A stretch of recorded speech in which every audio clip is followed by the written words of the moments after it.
കർത്താവിന്റെ ബന്ധത്തിൽ കർത്താവെ ഈ ക്ലാസ്സിലേക്ക് വരുവാൻ കർത്താവ് സഹായിച്ചതിനായി സ്തോത്രം ചെയ്യുന്നു. എന്ന പകൽ കർത്താവെ ഞങ്ങൾക്ക് ഒരുമിച്ച് അവിടുത്തെ വചനം പഠിക്കുവാൻ കർത്താവ് സഹായിക്കണമേ. എല്ലാവരും ഓർത്ത് പ്രാർത്ഥിക്കുന്നു. വിശേഷിച്ച് കർത്താവിന്റെ പ്രദാസനെ ഓർത്ത് പ്രാർത്ഥിക്കുന്നു. പഠിപ്പിക്കാൻ ആവശ്യമായ ദൈവകൃപയെ നിറയണമേ എന്ന് പ്രാർത്ഥിക്കുന്നു. തുടങ്ങുന്ന സംഗീത ശുശ്രൂഷ ഏറ്റവും അനുഗ്രഹമായി തീരുവാൻ കർത്താവ് സഹായിക്കണമേ എന്ന് പ്രാർത്ഥിക്കുന്നു. ഏകാഗ്രയുടെ ആയിരിക്കാൻ ഞങ്ങളെ എല്ലാവരെയും സഹായിക്കണം. യേശു ക്രിസ്തുവിൻ നാമത്തിൽ പ്രാർത്ഥിക്കുന്നു. കേൾക്കണമേ സ്വർഗ്ഗീയ പിതാവേ. ആമേൻ, ആമേൻ, ആമേൻ. നമുക്ക് അനുഗ്രഹിക്കപ്പെട്ട ഒരു പാട്ട് പാടി നമ്മുടെ കർത്താവിനെ മഹത്വപ്പെടുത്താം. അതിനായി പ്രിയ ആൻസിനെയും അക്സുമോളെയും ക്ഷണിക്കുന്നു.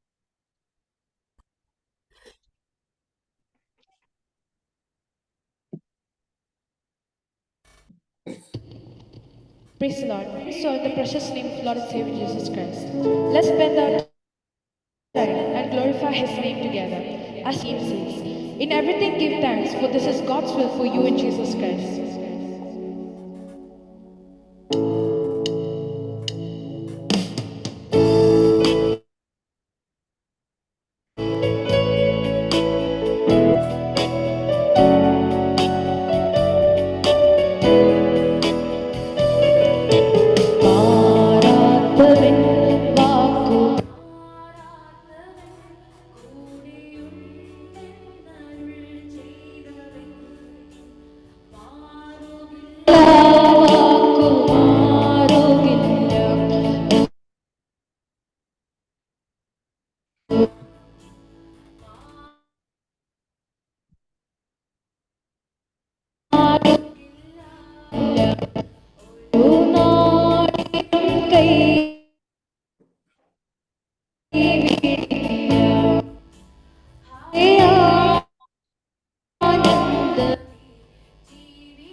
തുടർന്നുള്ള ക്ലാസിന്റെ അനുഗ്രഹത്തിനായി നമുക്ക് ദൈവസന്നിധിയില് ഒരിക്കൽ കൂടെ പ്രാർത്ഥിക്കാം. ബ്രദർ ജോൺസൺ CP പ്രാർത്ഥിച്ചാൽ. ഹല്ലേലൂയാ, ഹല്ലേലൂയാ, ഹല്ലേലൂയാ. സ്നേഹസമ്പന്നനും കരുണാമയനുമായ ഞങ്ങളുടെ സ്വർഗസ്ഥനായ പിതാവേ, ഈ പ്രഭാതയാമത്തിലപ്പ അങ്ങേ സ്തുതിക്കുന്നു, സ്തോത്രം ചെയ്യുന്ന കർത്താവേ. ഹല്ലേലൂയാ. പല സ്ഥലങ്ങളിൽ നിന്ന് കർത്താവെ ഞങ്ങൾ ഒത്തൊരുമിച്ച് ഈ പ്രഭാതത്തിലപ്പ അവിടുത്തെ വചനം ശ്രവിപ്പാനായി കർത്താവെ ഒന്നിച്ചു കൂടിയിരിക്കുന്നതിനായി അവിടുത്തെ കരുണയ്ക്കായി കൃപയ്ക്കായി അങ്ങേ സ്തുതിക്കുന്നപ്പച്ച സ്തോത്രം ചെയ്യുന്നു. ഹല്ലേലൂയാ. അവിടുത്തെ ദാസനെ കർത്താവെ ഹല്ലേലൂയ അവിടുന്ന് നിയുക്തനാക്കിയിരിക്കുന്നതിനായി സ്തോത്രം ചെയ്യുന്നു. സ്വർഗീയ ജ്ഞാനത്താൽ നിറച്ച് ഹല്ലേലൂയ പരിശുദ്ധാത്മാ ഹല്ലേലൂയ അഭിഷേകത്താൽ നിറച്ചപ്പ അവിടുന്ന് ഹല്ലേലൂയ ഉപയോഗിക്കണമേ അപ്പ. കൂടുതലായി അനേകർക്ക് അനുഗ്രഹത്തിന് കാരണമായി തീരുവാൻ ഹല്ലേലൂയ ദാസനെ അവിടുന്ന് ഹല്ലേലൂയ അനുഗ്രഹിക്കണമേ അപ്പ. സ്തോത്രം. ഹല്ലേലൂയ. ഞങ്ങൾ കടന്നു വന്നിരിക്കുന്ന ഓരോരുത്തരെയും ഓർത്ത് അങ്ങേക്ക് നന്ദി കരേറ്റുന്ന സ്തോത്രം ചെയ്യുന്ന കർത്താവേ. ഞങ്ങൾ എല്ലാവരും കർത്താവെ അവിടുത്തെ ഹല്ലേലൂയ ഞങ്ങളുടെ പ്രവർത്തികളെല്ലാം കർത്താവെ ഞങ്ങളുടെ വിചാരങ്ങളൊക്കെയും ഹല്ലേലൂയ അവിടുത്തെ മഹത്വത്തിനായിട്ടായിരിക്കാൻ കൃപയാകണമേ. ഹല്ലേലൂയ പഠിപ്പിക്കുന്നത് ഹല്ലേലൂയ എല്ലാം കർത്താവെ ജീവിതത്തിൽ ഹല്ലേലൂയ കർത്താവെ ഹല്ലേലൂയ നല്ല ഗുണങ്ങളായി കർത്താവെ അനേകർക്ക് പകരപ്പെടുവാൻ തക്കവണ്ണം അവിടുന്ന് ഞങ്ങളിലൂടെയും പ്രവർത്തിക്കുമാറാകണമേ അപ്പ. സ്തോത്രം. അവിടുത്തെ ആത്മാവിനാൽ ഞങ്ങൾ നടത്തപ്പെടുമാറാകണമേ അപ്പ. ഹല്ലേലൂയ, ഹല്ലേലൂയ കർത്താവെ. ഹല്ലേലൂയ ഞങ്ങൾ പഠിക്കുന്ന ഹല്ലേലൂയ കോളേജിനായി സ്തോത്രം ചെയ്യുന്ന കർത്താവെ. ഹല്ലേലൂയ പഠിപ്പിക്കുന്ന എല്ലാ അധ്യാപകർക്കായി സ്റ്റുഡൻസിനായി സ്തോത്രം ചെയ്യുന്ന പിതാവേ. ഹല്ലേലൂയ അവിടുത്തെ കരുണക്കോട്ടയിൽ ഞങ്ങൾ എല്ലാവരെയും അവിടുന്ന് കരുതിയിരിക്കുന്നതിനായി സ്തോത്രം പിതാവേ. അങ്ങേക്ക് നന്ദി കരേറ്റി അവിടുത്തെ ആത്മാവിനാൽ ദിനംതോറും കർത്താവെ വിശുദ്ധിയിൽ മുന്നേറുവാൻ ഞങ്ങൾ എല്ലാവരെയും അവിടുന്ന് അനുഗ്രഹിക്കുമാറാകണം. നൽകി തന്ന നല്ല അവസരത്തിനായി സ്തോത്രം ചെയ്തു അവിടുത്തെ ആത്മാവിനാൽ അവിടുന്ന് മുൻപോട്ട് നയിക്കുമാറാകണം. സകല മാനവും മഹത്വവും അങ്ങേക്ക് പിതാവേ യേശു ക്രിസ്തുവിന്റെ ജയമുള്ള നാമത്തിൽ അപേക്ഷിക്കുന്ന കൃപയോടെ കേൾക്കുമാറാകണമേ. ആമേൻ. ആമേൻ, ആമേൻ, ആമേൻ, ആമേൻ. നമുക്ക് ഒരു പാട്ടിന്റെ ഒരു ചരണം കൂടെ പാടി ദൈവത്തെ മഹത്വപ്പെടുത്താൻ ഞാൻ അലീഷ മോളെ ക്ഷണിക്കുന്നു. Praise the Lord. ആരിൽ പരദേശി ഭൂവിൽ മരുവാസി പരദേശവാസമെന്നു തീരുമോ, പരദേശവാസമെന്നു തീരുമോ. പാരിൽ പരദേശി ഭൂവിൽ മരുവാസി പരദേശവാസമെന്നു തീരുമോ, പരദേശവാസമെന്നു തീരുമോ. പെരുകിടുന്നേ അധർമ്മമേ തീരുന്നണീകളിൽ സ്നേഹവും ഒരുങ്ങിടണേ എല്ലാവരും മർത്യഗേഹം വിട്ടൊഴിയണം. മർത്യഗേഹം വിട്ടൊഴിയണം.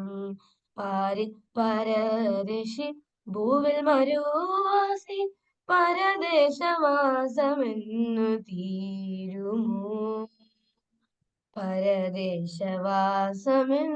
തീരുമോ. കരുതിയവർ എണ്ണ കാതുകളിൽ കേട്ടിടും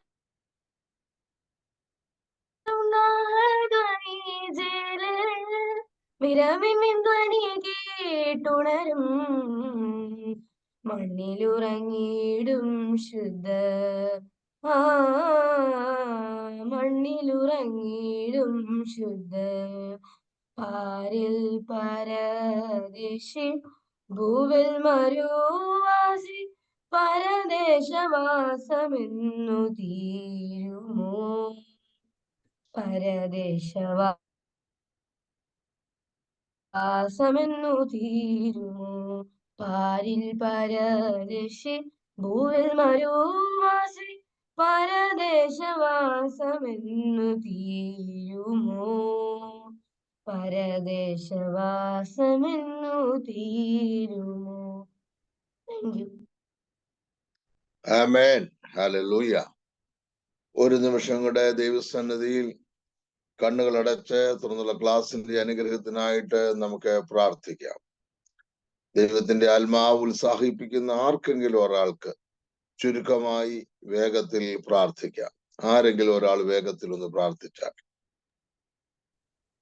ദൈവമേ, സർവസ്വകർത്താവെ, അനുഗ്രഹിക്കപ്പെട്ട പ്രഭാതത്തിന്റെ ശ്ലോകം ഞങ്ങൾക്ക് ഒരുമിച്ച് ഞങ്ങളുടെ സമയത്ത് കൂടി ഒന്ന് പ്രാർത്ഥിപ്പാനും ദൈവദിനം പഠിക്കുവാനും ദൈവം വലിയ കൃപയ്ക്ക് ഞങ്ങൾക്ക് നന്ദി പറയുക. ഇന്നത്തെ ക്ലാസിന്റെ അനുഗ്രഹത്തിന് പ്രാർത്ഥിക്കുന്നു. ദാസനായി പേസാറിന് വേണ്ടി ഞങ്ങൾ പ്രാർത്ഥിക്കുന്നു. ഞങ്ങളുടെ ദാസനെ അനുഗ്രഹിക്കണമേ. ഹല്ലേലൂയ. ദൈവജനത്തിൽ കർത്താവെ, ആത്മീയ ശുശ്രൂഷകളെ കുറിച്ച് ആഴത്തിൽ ഗ്രഹിപ്പാൻ, നാളെ ശരിയായ ചെയ്തെടുപ്പാൻ എല്ലാം കർത്താവ് ഈ ക്ലാസ്സുകൾ ഉപകരിക്കുന്നതിനായി എന്ന് പറയുന്നു. ഈ ക്ലാസ്സിൽ നമ്മളോടൊപ്പം പഠിക്കുന്ന എല്ലാ പ്രിയപ്പെട്ടവരെയും ദൈവകാര്യങ്ങളിലേക്ക് ഏൽപ്പിച്ച് പ്രാർത്ഥിക്കുന്നു. എല്ലാവരെയും ഒരുപോലെ അനുഗ്രഹിക്കണമേ. ഞങ്ങളുടെ ആത്മീയ വർധനവും ആത്മീയ ശുശ്രൂഷിക്കും വളരെ അനുഗ്രഹമായി തീരുമാന ക്ലാസ്സുകൾ ഉപയോഗിക്കപ്പെടുന്നതിനായ സ്തോത്രം. ദൈവകൃപ കൂടിയിരിക്കണം, ആദ്യയുടെ കൃപ കൂടിയിരിക്കണം. വർഷപ്പൊലിയുടെ പ്രിയപ്പെട്ടവർക്ക് വേണ്ടി പ്രാർത്ഥിക്കുന്നു. എല്ലാവരെയും അനുഗ്രഹിച്ചാട്ട് മൊബൈൽ കോളേജിനായ സ്തോത്രം കർത്താവ് അനുഗ്രഹിക്കണം. എല്ലാ ഫാക്ടറി മെമ്പേഴ്സിനായ സ്തോത്രം. എല്ലാവരോടും കർത്താവ് കൃപ കാണിക്കണം. ഈ ക്ലാസ് കർത്താവെ വലിയ അനുഗ്രഹമായി തീരുവാൻ ദൈവം ഇടയാക്കുന്നതിനെന്ന് പറയുന്നു. പ്രാർത്ഥന കേട്ടവനായ സ്തോത്രം യേശു ക്രിസ്തുവിന്റെ നാമത്തിൽ തന്നെ. ആമേൻ, ആമേൻ. കർത്താവിന്റെ നിസ്തുല്യമായ നാമം വാഴ്ത്തപ്പെടുമാറാകട്ടെ. കടന്നു വന്നിരിക്കുന്ന എല്ലാ ദൈവമക്കൾക്കും കർത്തദാസന്മാർക്കും യേശു ക്രിസ്തുവിന്റെ നാമത്തിൽ വന്ദനം പറയുന്നു. നമ്മള് കഴിഞ്ഞ ക്ലാസ്സില് അനവധി കാര്യങ്ങൾ നമുക്ക് ചിന്തിപ്പാൻ തക്കവണ്ണം ഇടയായിത്തീരുന്നു. ദൈവസഭയുടെ അച്ചടക്ക നടപടികളെ കുറിച്ച് കഴിഞ്ഞ ക്ലാസ്സിൽ നമുക്ക് ചിന്തിപ്പാൻ ദൈവം നമുക്ക് അവസരം നൽകി. അതിന്റെ ഒടുവിലത്തെ ഭാഗം ഒന്നുകൂടെ ഒന്ന് ടച്ച് ചെയ്തിട്ട് ഇന്ന് സഭാ ഭരണ സമിതി അല്ലെങ്കിൽ ചർച്ച് കൗൺസിലിനെ കുറിച്ച് ചില കാര്യങ്ങൾ ഓർപ്പിച്ചിട്ട് തുടർന്ന് കൗൺസിലിംഗ് എന്ന വിഷയത്തിലേക്ക് പ്രവേശിപ്പാൻ കർത്താവിൽ ഞാൻ ശരണപ്പെടുന്നു. സ്തോത്രം. ദൈവസഭയുടെ സ്വഭാവ വിശേഷതകൾ ഒത്തിരി ഉണ്ടെങ്കിലും പ്രധാനമായും നാം അറിഞ്ഞിരിക്കേണ്ട 3 സവിശേഷതകളുണ്ട്. കഴിഞ്ഞ ക്ലാസ്സിൽ നമ്മൾ ചിന്തിച്ചാണെങ്കിൽ ഒന്ന് പറഞ്ഞു വിടട്ടെ. ഒന്ന്, ദൈവസഭ ദൈവശബ്ദം തിരിച്ചറിയണം.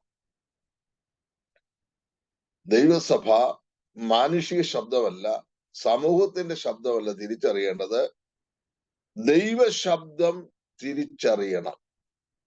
അന്ത്യോക്യ സഭ ദൈവശബ്ദം തിരിച്ചറിഞ്ഞു.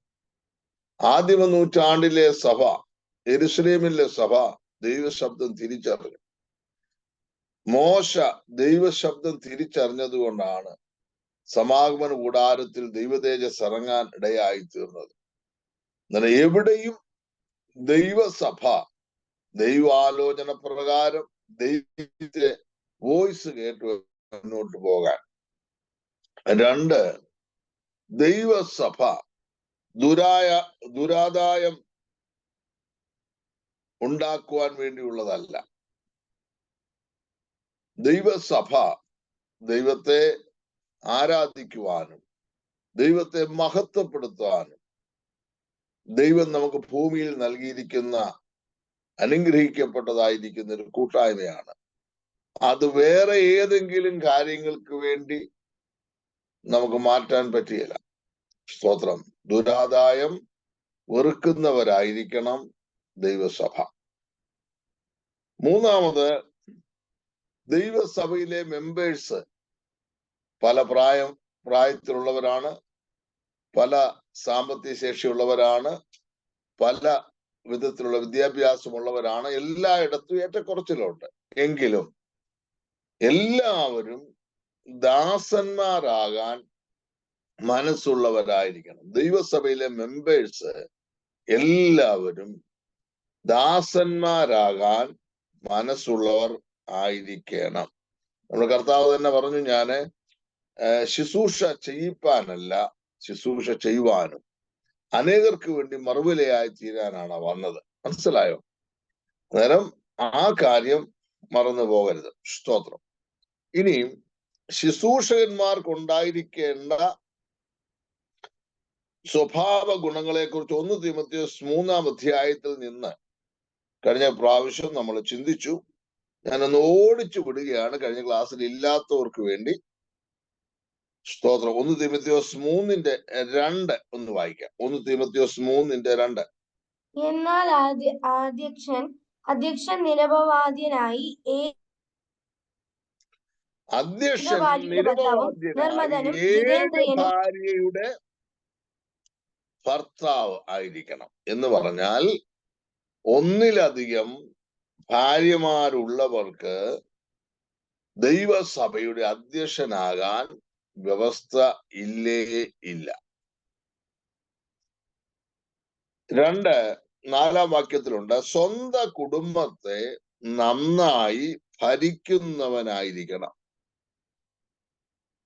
എന്നാൽ കുടുംബത്തിൽ സാക്ഷ്യമുള്ളവരായിരിക്കണം. 3, മക്കളെ അനുസരണത്തിൽ വളർത്തുന്നവർ ആയിരിക്കണം. അന്നേരം ഇതൊക്കെ ഒരു ശുശ്രൂഷകന്റെ എടുത്തു പറയത്തക്ക സ്വഭാവ ഗുണങ്ങളാണ്. ഒന്നിലധികം ഭാര്യമാരുണ്ടാകാൻ പാടില്ല. ചിലർ ചിന്തിക്കും, അങ്ങനെ അല്ലയോ പാസ്റ്ററെ? പല രാജ്യങ്ങളിലും അങ്ങനൊന്നും അല്ല കേട്ടോ. ആ കാര്യം ഓർത്തോണം. നമ്മുടെ കേരളക്കരയിൽ ഒരുപാട് ധാർമ്മിക മൂല്യങ്ങൾ സൂക്ഷിക്കുന്നവരാണ് ദൈവമക്കൾ. എന്നാൽ മറ്റു പല രാജ്യങ്ങളിലും അങ്ങനെ ആകണമെന്നില്ല. സ്വന്തം കുടുംബത്തെ നന്നായി ഭരിക്കുക. നന്നായി ഭരിക്കുക എന്ന് പറഞ്ഞാൽ വചനാനുസരണം ദൈവസഭയെ നയിക്കുന്ന ഒരാളായിരിക്കണം ദൈവസഭയുടെ അധ്യക്ഷൻ. അല്ലെങ്കിൽ സ്വന്തം കുടുംബത്തെ ഭരിക്കാൻ അറിയാത്തവൻ ദൈവസഭയെ ഭരിക്കുന്നത് എങ്ങനെ? മനസ്സിലായോ? അന്നേരം സഭാ ശുശ്രൂഷകന് കുടുംബം ഉണ്ടായിരിക്കണം. ആ കുടുംബത്തെ നന്നായി ഭരിക്കണം. സ്തോത്രം. മക്കളെ അനുസരണത്തിൽ വളർത്തുന്നവരായിരിക്കണം. ഇനി ധാർമ്മിക സ്വഭാവം 1 തീമോഥെയോസ് 1-ാം അധ്യായത്തിൽ തന്നെ രേഖപ്പെടുത്തിയിട്ടുണ്ട്. ഞാൻ ഓടിച്ചു വിട്ട് അത് അവസാനിപ്പിക്കാം. തന്നിഷ്ടക്കാരൻ ആകാൻ പാടില്ല. ഞാൻ പറയുന്നത് മാത്രമാ ശരി, വേറെ ആരും ശരിയല്ല എന്നുള്ള കാഴ്ചപ്പാട് ഒരു ശുശ്രൂഷകന് ഒരിക്കലും പാടില്ല. അഹങ്കാരം പാടില്ല. നമ്മൾ സാധാരണ കുഞ്ഞുങ്ങളൊക്കെ ഓരോരുത്തർക്ക് പറയുന്നത് കേട്ടില്ല, നമ്മൾ ഭയങ്കര ജാടയാണ്. നമ്മള് അങ്ങനെയുള്ളവരൊന്നും അല്ല. 2, പഞ്ചേന്ദ്രിയങ്ങളെ ജയിപ്പാൻ കഴിവ് നേടിയവനായിരിക്കണം. സെൽഫ് കൺട്രോൾഡ് ആയിരിക്കണം. കാര്യങ്ങളെ വിവേചിച്ച് മനസ്സിലാക്കി പറയേണ്ട കാര്യങ്ങൾ പറയേണ്ട സമയത്ത് പറയണം. അസ്ഥാനത്ത് നമ്മുടെ വാക്കുകൾ പ്രയോഗിക്കരുത്. വളരെ ശ്രദ്ധിച്ചു വേണം ഒരു ശുശ്രൂഷകൻ തന്റെ ധാർമ്മിക നിലവാരം സൂക്ഷിക്കേണ്ടത്.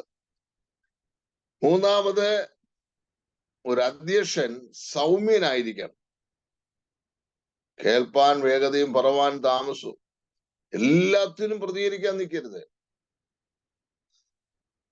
സൗമ്യനായിരിക്കണം. നമ്മുടെ കർത്താവിന്റെ സൗമ്യതയാണ് ഏറ്റവും വലുത്.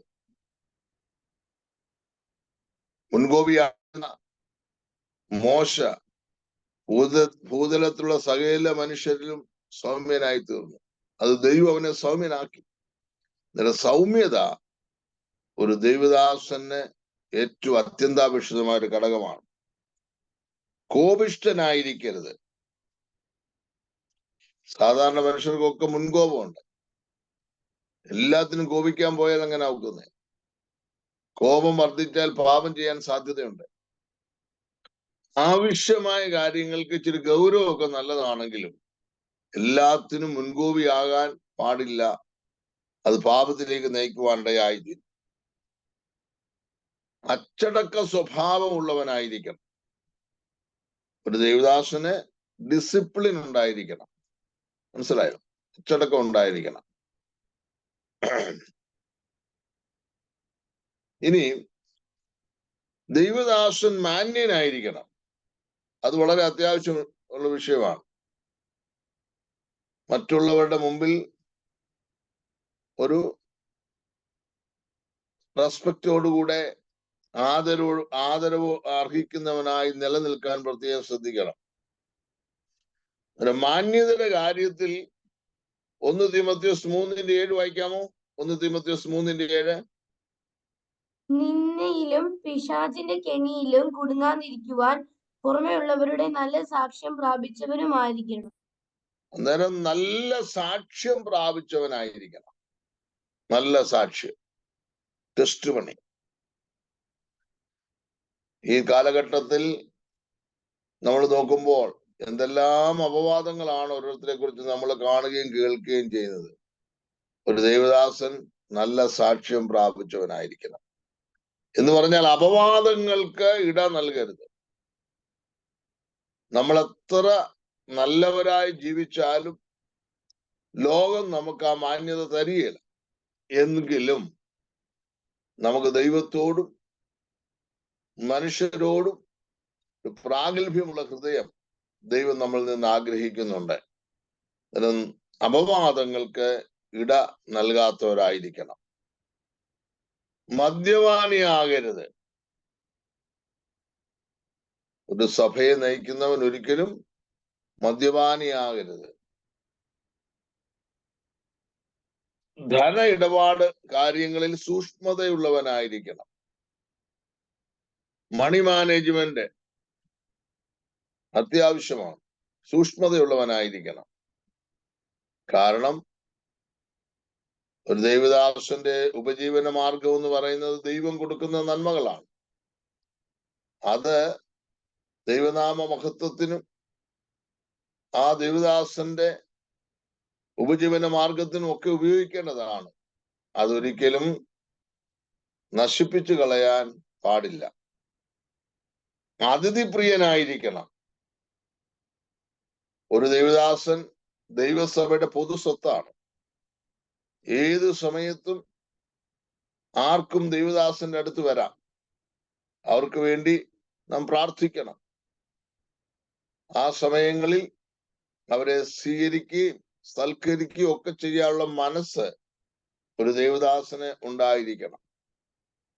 ഈ കാര്യങ്ങൾ നമ്മൾ കഴിഞ്ഞ ക്ലാസ്സിൽ നമ്മൾ പഠിച്ചു കഴിഞ്ഞു. സ്തോത്രം. ഇന്ന് നമുക്ക് പഠിക്കാനുള്ളത് സഭാ ഭരണസമിതി, ചർച്ച് കൗൺസിൽ.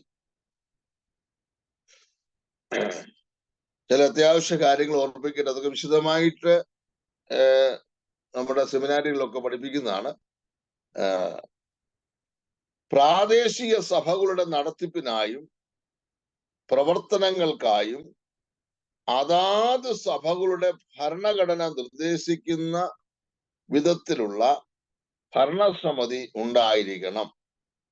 നമുക്കറിയാം, ഒരു ലോക്കൽ സഭ നന്നായി മുന്നോട്ട് പോകണമെങ്കിൽ അതിന് അത്യാവശ്യമായിരിക്കുന്ന ഒരു ഭരണ സംവിധാനം ഉണ്ടായിരിക്കണം. സഭാ ശുശ്രൂഷനായിരിക്കും ദൈവസഭയുടെ പ്രസിഡന്റ് ആയിരിക്കേണ്ടത്. ഒരു കുടുംബത്തിൽ വീട്ടുനാഥൻ ആ കുടുംബത്തിന്റെ തലയായിരിക്കുന്നത് പോലെ ദൈവസഭയുടെ ഹെഡ് എന്ന് പറയുന്നത് സഭാ ശുശ്രൂഷകൻ തന്നെ ആയിരിക്കണം.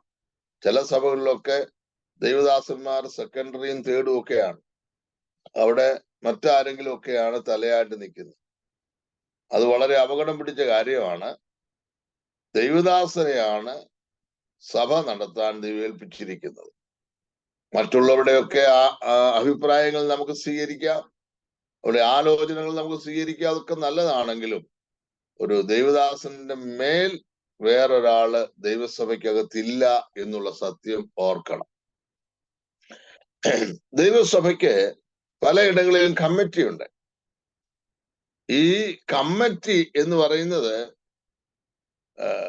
ദൈവസഭയുടെ സുഗമമായ നടത്തിപ്പിന് വേണ്ടിയുള്ളതാണ്. സാധാരണ കമ്മിറ്റി എന്നൊക്കെ കേൾക്കുമ്പോൾ ആദ്യം നമ്മുടെ മനസ്സിൽ വരുന്നത് വഴക്കുണ്ടാക്കുന്ന എന്തോ ഒരു സംഭവമാണെന്ന്. സഭാ കമ്മിറ്റി അതിനുള്ളതല്ല, വഴക്കുണ്ടാക്കാൻ വേണ്ടിയുള്ളതല്ല സഭാ കമ്മിറ്റി. സ്തോത്രം. ദൈവദാസന്മാരോട് ചേർന്ന് നിന്ന് സുവിശേഷ വേലയ്ക്ക് സപ്പോർട്ടായിട്ട് നിൽക്കാൻ വേണ്ടിയാണ് തിരഞ്ഞെടുക്കുന്നത്.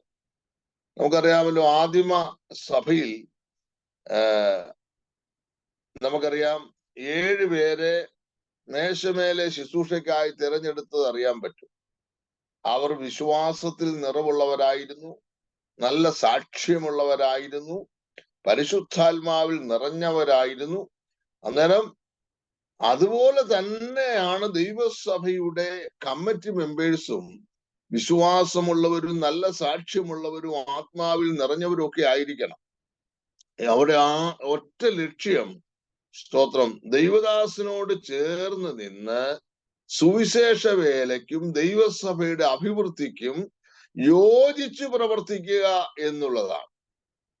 അല്ലാതെ ദേവദാസനെ തരം താഴ്ത്താനും ചോദ്യം ചെയ്യാനും വഴക്കുണ്ടാക്കാനും ഇതിനൊന്നുമല്ല കമ്മിറ്റി. അത് പ്രത്യേകം ശ്രദ്ധിച്ചു കൊള്ളണം. ദൈവം നമ്മെ സഹായിക്കുമാറാകട്ടെ. സ്തോത്രം. രണ്ട് വിധത്തിൽ കമ്മിറ്റി കൂടാറുള്ള സഭയിൽ. ഇവിടെ ദൈവദാസന്മാർ പലരുള്ളത് കൊണ്ടാണ് ഞാൻ ഈ ഭാഗം പെട്ടെന്ന് പറയുന്നത്. ഒന്ന്, നേരത്തെ നോട്ടീസ് നൽകി കമ്മിറ്റി നമ്മൾ കൂടും. എന്നാൽ ചില അടിയന്തര ഘട്ടങ്ങൾ വരും. സ്തോത്രം. ചില അടിയന്തര ഘട്ടങ്ങളിൽ ഒരു മരണമോ അടിയന്തരമായ ട്രാൻസ്ഫറോ ഒരു ആക്സിഡന്റോ ഒക്കെ ദൈവസഭയിൽ ആർക്കെങ്കിലും ഉണ്ടായാൽ ഇമ്മീഡിയറ്റ് ആയിട്ട് നമ്മള് കമ്മിറ്റി കൂടി വേണ്ട നടപടികളും ചില തീരുമാനങ്ങളും കൈക്കൊള്ളേണ്ടതായിട്ടുണ്ട്. അത് നേരത്തെ ഒന്നും ഒരാഴ്ചക്ക് മുമ്പേ അല്ലെ 2 ആഴ്ചക്ക് മുമ്പേ നോട്ടീസ് നൽകി കൂടാൻ പറ്റുന്നതല്ല. അന്നേരം നോട്ടീസ് നൽകി കൂടേണ്ടതായിരിക്കുന്ന കാര്യങ്ങളുണ്ട്. അടിയന്തര ഘട്ടങ്ങളിൽ കമ്മിറ്റി ഒരുമിച്ച് കൂടേണ്ട സാഹചര്യങ്ങളുണ്ട്. അത് ദൈവമക്കൾ ഓർത്തിരിക്കണം. എല്ലാവരും പ്രാർത്ഥനയോടും ഏകാഗ്രതയോടും ഈ ക്ലാസ്സിൽ അറ്റൻഡ് ചെയ്യുന്നു എന്ന് ഞാൻ വിശ്വസിക്കുന്നു. നിങ്ങളിൽ പലരും എനിക്ക് കാണാൻ കഴിയുന്നില്ല. നിങ്ങൾ ക്യാമറ ഓൺ ചെയ്ത് ദൈവസന്നിധിയിൽ അതിന്റെ നിലയിൽ ഇരിക്കുകയാണെങ്കിൽ ഒത്തിരി ബ്ലെസ്സിങ് ആയിരിക്കും എന്നുള്ള കാര്യം ഞാൻ ഓർപ്പിക്കട്ടെ. ദൈവം സ്തോത്രം. പിന്നെ കമ്മിറ്റി കൂടുമ്പോൾ പരസ്പരം ബഹുമാനത്തോടുകൂടെ വേണം എല്ലാവരും സംസാരിക്കുവാൻ. ബഹുമാനം നഷ്ടപ്പെടുത്തുന്ന വാക്കുകൾ കമ്മിറ്റി മെമ്പേഴ്സിൽ ഉണ്ടാകാൻ പാടില്ല. 3ൽ 2 ഭൂരിപക്ഷം ഉണ്ടെങ്കിൽ നമുക്ക് കമ്മിറ്റി കൂടാൻ പറ്റും. 3ൽ 2 ഭൂരിപക്ഷം. കമ്മിറ്റിയുടെ തീരുമാനങ്ങൾ ദൈവസഭ അറിയണം. അത് ഒരാൾ പാസ്സാക്കുകയും ഒരാൾ പിന്താങ്ങുകയും ചെയ്യണം. അങ്ങനാണെങ്കിൽ സഭാ ശുശ്രൂഷകൻ അത് പാസ്സാക്കിയതായിട്ട് പൊതുവിൽ പ്രഖ്യാപിക്കും. നമുക്കറിയാം, പല സഭകളിൽ ജനറൽ ബോഡി ഉണ്ട്. എല്ലാ വർഷവും ജനറൽ ബോഡി ഉള്ള മിക്ക സഭകളെ നമുക്ക് കാണുവാൻ തക്കവണ്ണം ഇടയായിത്തീരും. സ്തോത്രം. അതിന് പൊതുയോഗമൊന്നും അല്ലെ ജനറൽ ബോഡി മീറ്റിംഗ് എന്നൊക്കെ പറയാം. അങ്ങനെ ജനറൽ ബോഡിയൊക്കെ സഭയിൽ നടത്തുകയാണെങ്കിൽ കുറഞ്ഞത് 2 ആഴ്ചക്ക് മുമ്പെങ്കിലും എന്ത് ചെയ്യണം? സഭയിൽ അത് പ്രസിദ്ധീകരിക്കണം. പ്രസിഡന്റ് അല്ലെങ്കിൽ പ്രസിഡന്റ് നിർദ്ദേശിക്കുന്ന ഒരാൾ അന്നത്തെ മീറ്റിംഗിന്റെ ചെയർമാൻ ആയിരിക്കണം. ജനറൽ ബോഡി ആരംഭിച്ചു കഴിഞ്ഞാൽ ഒരു സമയം ഒരാൾ സംസാരിക്കണം. എല്ലാരും കൂടി സംസാരിച്ചാൽ അത് ഒരു അലമ്പായി തീരും, വഴക്കായി തീരും, ആർക്കും ഒന്നും കേൾക്കാൻ പറ്റുകയില്ല. ജനറൽ ബോഡിയിൽ അറ്റൻഡ് ചെയ്യുന്നവര് എന്തെങ്കിലും കാര്യങ്ങൾ പറയണമെങ്കിൽ പ്രസിഡന്റിന്റെ അനുവാദത്തോടുകൂടെ അറ്റ് എ ടൈം ഒരാൾ എന്ത് ചെയ്യുക? സംസാരിക്കുക. 2 പേര് ഒരേ സമയം സംസാരിച്ചാൽ എന്തെങ്കിലും കേൾക്കാൻ പറ്റുമോ? ഒന്നും കേൾക്കാൻ പറ്റുകയില്ല. പക്ഷെ ഇന്ന് പല ജനറൽ ബോഡിയിലും 2, 3, 4, 5 പേര് സംസാരിക്കും. ഒന്നും മനസ്സിലാകത്തില്ല. അവസാനം പ്രശ്നമായി, വഴക്കായി. ഇങ്ങനെയൊക്കെയാണ് ജനറൽ ബോഡിയൊക്കെ അലങ്കോലമായി പോകുന്നത്. ദൈവസഭ സുതാര്യമാണ്. ദൈവസഭ വചനപ്രകാരമുള്ളതാണ്. സഭാ ശുശ്രൂഷനെ ആക്കി വെക്കുന്ന പരിശുദ്ധാത്മാവാണ്. ദൈവമക്കളെ സഭയോട് ചേർക്കുന്നത് നമ്മുടെ കർത്താവാണ്. മനസ്സിലായോ? അന്നേരം ആ ആത്മീയ ബന്ധത്തിന്റെ സഭ്യത നിലനിർത്തിക്കൊണ്ട് വേണം ജനറൽ ബോഡി ഹാൻഡിൽ ചെയ്യുവാൻ. അനാവശ്യ കാര്യങ്ങൾ സംസാരിപ്പാൻ ഒരിക്കലും ആരെയും അനുവദിക്കാൻ പാടില്ല. പ്രത്യേകിച്ച് ജനറൽ ബോഡിയൊക്കെ കൂട്ടുന്നത് ഒരു അജണ്ട ക്രമീകരിച്ചുകൊണ്ടാ, ഒരു പ്രോഗ്രാം ഉണ്ട്. എന്നാൽ അജണ്ടയിൽ ഇല്ലാത്ത കാര്യങ്ങൾ സംസാരിക്കരുത്. ഇനി എന്തെങ്കിലും ഒരു പുതിയ കാര്യം പറയണമെങ്കിൽ അധ്യക്ഷന്റെ അനുവാദത്തോടുകൂടെ ചോദിച്ച് വേണം ആ കാര്യങ്ങൾ ചെയ്യാൻ. ഇനി സാമ്പത്തിക ഭാഗത്തേക്ക് വരട്ടെ. ദൈവസഭയുടെ സാമ്പത്തിക കാര്യത്തിൽ വ്യക്തത ഉണ്ടായിരിക്കണം, അതിന് വിശ്വസ്തത ഉണ്ടായിരിക്കണം. ദൈവസഭ പല ദൈവമക്കൾ കൂടുന്നതാണ്, ഒരാൾ മാത്രമല്ല. അന്നേരം എല്ലാവരെയും പങ്കാളിത്തം കൊണ്ടാണ് ദൈവസഭയ്ക്കകത്ത് സാമ്പത്തികം ഉണ്ടാകുന്നത്. അത് പൊതുവിൽ എല്ലാവരും അറിയാൻ ബാധ്യസ്ഥരാണ്. അതിനകത്ത് വ്യക്തത വേണം, വിശ്വസ്തത വേണം. ഞാനൊന്ന് കേട്ടിട്ടുണ്ട്, ദൈവസഭയുടെ പൈസയൊക്കെ എടുത്ത് പലിശയ്ക്ക് കൊടുക്കുന്ന ആളുകളെ കുറിച്ചൊക്കെ ഞാൻ കേട്ടിട്ടുണ്ട്. അതൊക്കെ വചനവിരുദ്ധമാണ്, തെറ്റാണ്. അങ്ങനൊന്നും ചെയ്യാൻ പാടില്ല.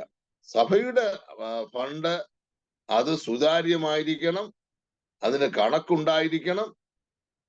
അതിന്റെ പ്രത്യേകിച്ച് വരവ് ചെലവ് കാര്യങ്ങളിലൊക്കെ വിശ്വസ്തത പാലിക്കണം. വാർഷിക യോഗത്തിൽ ദൈവസഭയുടെ കണക്ക് അവതരിപ്പിച്ചിട്ട് അംഗീകാരമൊക്കെ നേടേണ്ട സാഹചര്യങ്ങളുണ്ട്. കാരണം നമ്മുടെ മറ്റു നാട്ടിലെയൊക്കെ സഭകൾ എന്ന് പറയുന്നത് രജിസ്റ്റേർഡ് ചർച്ചാണ്, ഗവൺമെന്റിൽ കണക്ക് കൊടുക്കേണ്ടതാണ്, പല കാര്യങ്ങളുണ്ട്. അന്നേരം അതിനൊക്കെ വ്യക്തത ഉണ്ടായിരിക്കണം. സ്തോത്രം. ഇനി നമ്മൾ അറിഞ്ഞിരിക്കേണ്ടത് സഭാ രജിസ്റ്ററാണ്.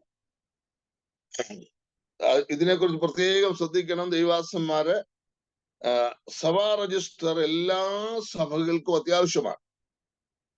ഒന്ന്, അംഗത്വ രജിസ്റ്റർ അല്ലെങ്കിൽ ഫാമിലി രജിസ്റ്റർ ദൈവസഭയ്ക്ക് ഉണ്ടായിരിക്കണം. നിങ്ങളുടെ ചർച്ചിൽ ആരൊക്കെ കൂടി വരുന്നു എന്നുള്ളതിനെ കുറിച്ച് ഒരു രജിസ്റ്റർ ബുക്ക് ഉണ്ടായിരിക്കണം. രണ്ട്, വിവാഹ രജിസ്റ്റർ സഭയ്ക്ക് ഉണ്ടായിരിക്കണം. വിവാഹമൊക്കെ സഭയിൽ നടക്കണമല്ലോ. അന്നേരം വിവാഹ രജിസ്റ്റർ എന്ന് പറഞ്ഞൊരു ബുക്കുണ്ട്, അത് നിങ്ങളുടെ ചർച്ചിൽ ഉണ്ടായിരിക്കണം. മൂന്ന്, ദൈവസഭയുടെ ആസ്തി. ചില സഭകൾക്കാണെങ്കിൽ ഹോള് നിൽക്കുന്ന സ്ഥലമല്ലാതെ കുറച്ച് പ്രോപ്പർട്ടി കാണും, അല്ലെങ്കിൽ ബാങ്കിൽ ബാലൻസ് കാണും, ഇത്യാദി കാര്യങ്ങളൊക്കെ ഉണ്ട്. അന്നേരം ആസ്തി ബാധ്യതാ രജിസ്റ്റർ സഭകളിൽ അത്യാവശ്യമാണ്. നാലാമത്തേത് ശവസംസ്കാര രജിസ്റ്റർ. വിവാഹ രജിസ്റ്ററെ പോലെ നമ്മുടെ സഭകളിൽ നിന്ന് ദൈവസന്നിധിയിൽ ചേർക്കപ്പെട്ടവരുടെ രജിസ്റ്റർ, അതും അത്യാവശ്യമായ കാര്യങ്ങളിൽപ്പെട്ടതാണ്. അന്നേരം ഇത്രയും കാര്യങ്ങൾ ഒക്കെ ദൈവസഭയ്ക്കകത്തുണ്ട് എന്നുള്ള കാര്യം മറന്നു പോകരുത്. സ്തോത്രം. നമുക്ക് എല്ലാവർക്കും കരമൂർത്തി കർത്താവിനെ ഒന്ന് മഹത്വപ്പെടുത്താം. Hallelujah, praise the Lord. ദൈവം നമ്മെ എല്ലാവരെയും സഹായിക്കുമാറാകട്ടെ. ഇനിയും വളരെ പ്രധാനപ്പെട്ട ചില കാര്യങ്ങൾ നമ്മൾ പഠിക്കാൻ പോവാൻ. കൗൺസിലിംഗ്. സാധാരണ നമ്മൾ ധാരാളം പ്രാവശ്യം കേൾക്കുന്ന ഒരു പദമാണ് കൗൺസിലിംഗ് എന്നുള്ളത്.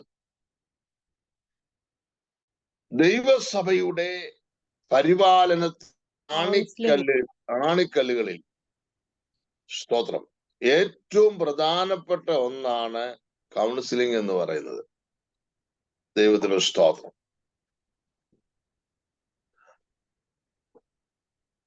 കേട്ടോ, ദൈവസഭയുടെ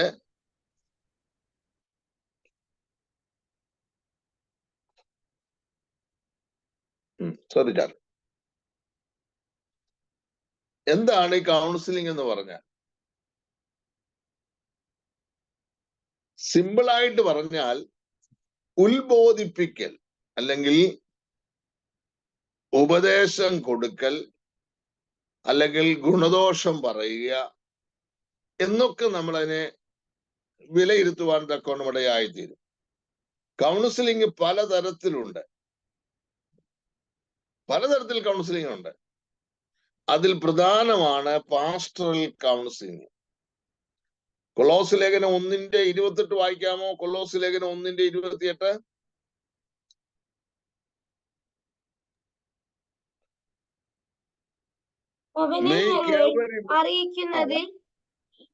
അവനെ ഞങ്ങൾ അറിയിക്കുന്നതിൽ ഏത് മനുഷ്യനെയും ക്രിസ്തുവിൽ തികഞ്ഞവനായി നിർത്തേണ്ടതിന് ഏത് മനുഷ്യനെയും പ്രബോധിപ്പിക്കുകയും ഏതു മനുഷ്യനെയും ശ്രദ്ധിക്കുക, ഏതു മനുഷ്യനെയും ക്രിസ്തുവിൽ തികഞ്ഞവനാക്കി നിർത്തുക.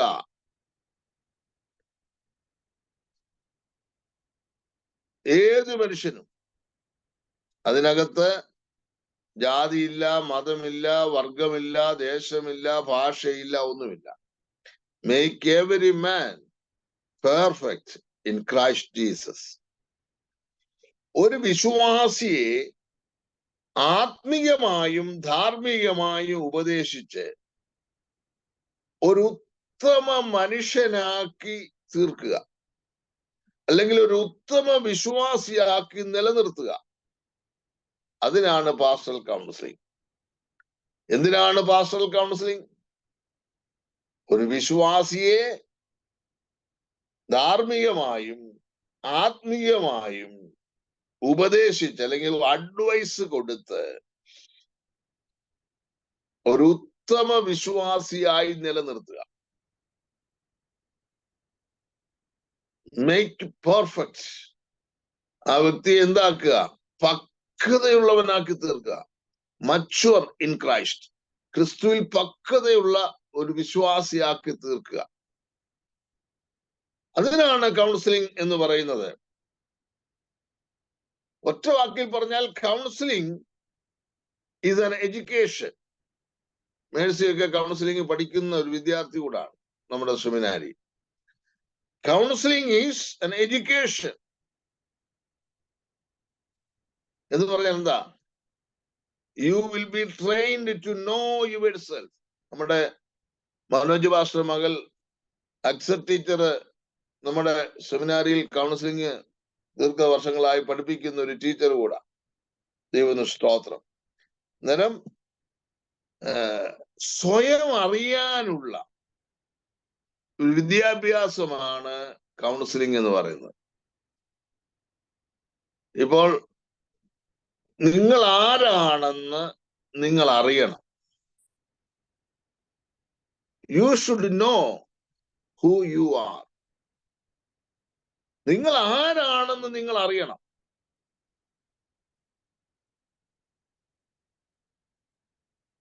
അതായത് സ്വന്തം വ്യക്തിത്വം. ചില പറയുന്നത് എന്റെ വ്യക്തിത്വത്തെ ചോദ്യം ചെയ്യില്ലെന്നൊക്കെ കേട്ടിട്ടില്ല. സ്വന്തം വ്യക്തിത്വം വികലമാകാതെ പക്വതയും ആകർഷതയും ഉള്ള വ്യക്തിയായി വളരാനുള്ള വിദ്യാഭ്യാസമാണ് കൗൺസിലിംഗ്.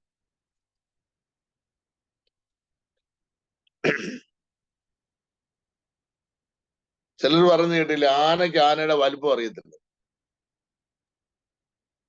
ആ വാക്ക് ഒന്നുകൂടെ പറയാമോ? ആ സെന്റൻസ്. ഷുവർ.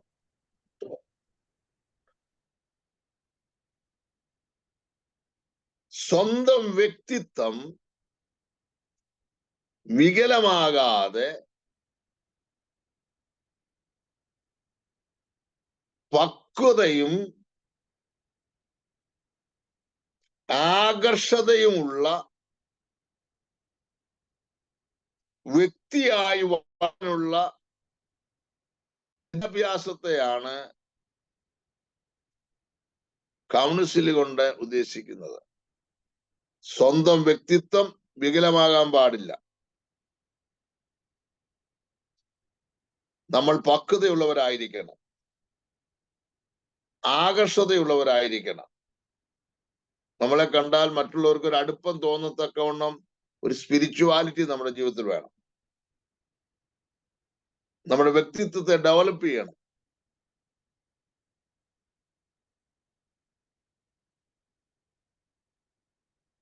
ചിലരുടെ നില മറന്ന് സംസാരിക്കാറുണ്ട്, സ്ഥാനം മറന്ന് സംസാരിക്കാറുണ്ട്, അല്ലേ? അങ്ങനെ വരുമ്പോൾ ചിലർ ചോദിക്കുന്നുണ്ട്, ഒരു പാസ്റ്റർക്ക് അത് പറയാമോ?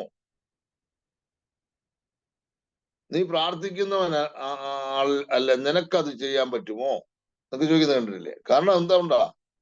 നില മറന്ന് സ്ഥാനം മറന്ന് ചില കാര്യങ്ങളിൽ തലയിടുന്നത് കൊണ്ടാണ്. എന്നിട്ട് നമ്മുടെ വ്യക്തിത്വം നമ്മൾ തിരിച്ചറിയണം. മനസ്സിലായോ? ഇനി ഈ കൗൺസിലിംഗ് എന്ന് പറഞ്ഞാൽ രണ്ട് കൂട്ടർ എപ്പോഴും വേണം.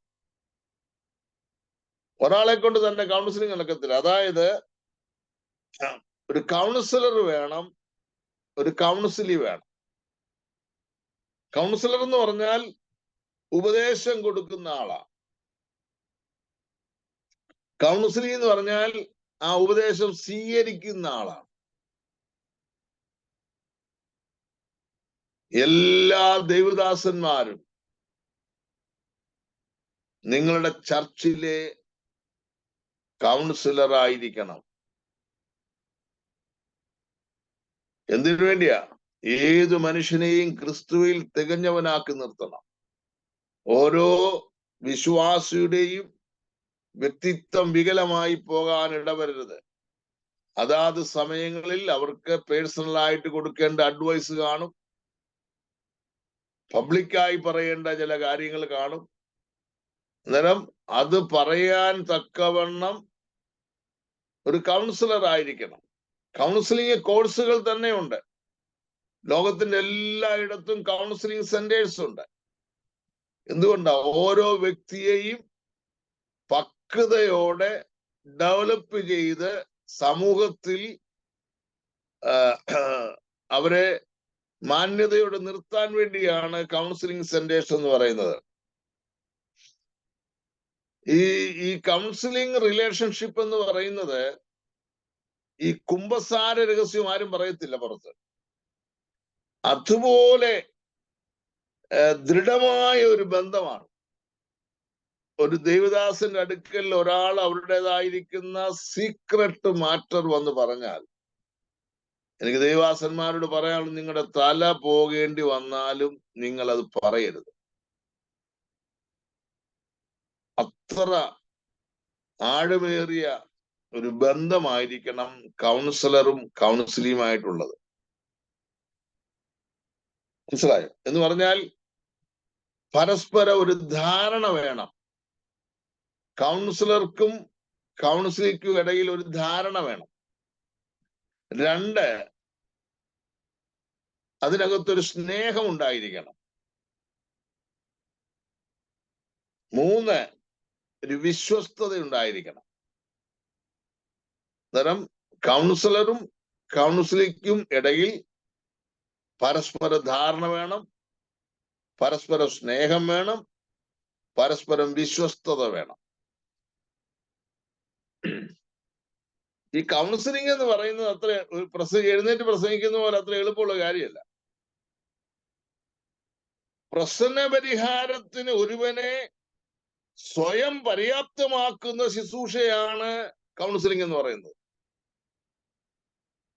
ഒരു ഡോക്ടർ ഒരിക്കൽ ഒരു രോഗി വന്ന് ആ രോഗി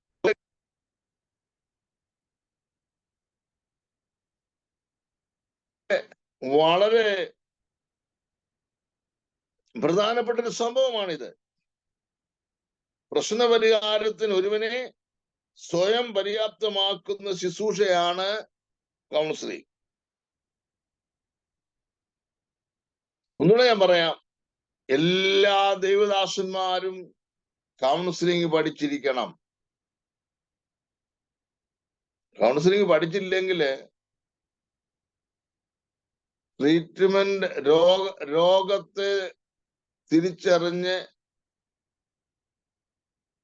ഒരു ഡോക്ടർക്ക് ട്രീറ്റ്മെന്റ് നിർദ്ദേശിക്കാൻ കഴിയുന്നത് പോലെ ഒരു വ്യക്തിയുടെ കാര്യങ്ങൾ മനസ്സിലാക്കി വേണ്ട അഡ്വൈസോ ഗുണദോഷമോ ഒക്കെ കൊടുക്കണമെങ്കിൽ പഠിച്ചിരിക്കണം. പഠിക്കാതെ ട്രീറ്റ്മെന്റ് ചെയ്യുമോ? വ്യാജ ഡോക്ടേഴ്സിന്റെ അടുക്കൽ ആർക്കെങ്കിലും ട്രീറ്റ്മെന്റ് പോകാൻ പറ്റുമോ? നമ്മളെ ആദ്യം പഠിപ്പിക്കേണ്ടത് ദൈവത്തിന്റെ പരിശുദ്ധാത്മാവാണ്. ദൈവത്തിന്റെ വചനം നമുക്ക് ടെക്സ്റ്റാണ്. ഇതൊക്കെ ശരിയാണ്. എങ്കിലും പ്രാക്ടിക്കൽ സൈഡിൽ കുറച്ചുകൂടെ നമ്മുടെ ശുശ്രൂഷകൾ നന്നായിരിക്കണമെങ്കിൽ കൗൺസിലിംഗ് പഠിക്കണം. ഓരോ ദൈവദാസന്മാരും കൗൺസിലേഴ്സ് ആയിരിക്കണം. അതുകൊണ്ടാണ് നമ്മുടെ സെമിനാരിയിൽ കൗൺസിലിംഗിന് ഒരു പ്രത്യേക വിങ് തന്നെയുണ്ട്. അനുഗ്രഹിക്കപ്പെട്ട 3 കർത്തദാസിദാസന്മാര് ചില സന്ദർഭങ്ങളിൽ ഞാനും എടുക്കാറുണ്ട്. കൗൺസിലിംഗ് പഠിപ്പിക്കുന്നുണ്ട്. ദൈവത്തിന് സ്തോത്രം. ഇനിയും the qualities of A councillor. ഒരു കൗൺസിലറിന്റെ ഗുണഗണങ്ങൾ എന്തൊക്കെ ആയിരിക്കണം? ഒന്ന്, മൂല്യബോധമുള്ള പക്വതയാർന്ന വ്യക്തിത്വം ഉണ്ടായിരിക്കണം.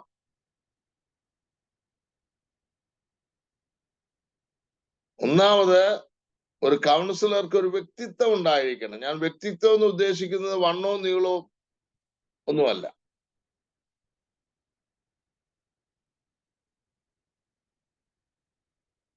നമുക്കൊക്കെ നമ്മുടേതായ പേഴ്സണാലിറ്റി ഉണ്ട്.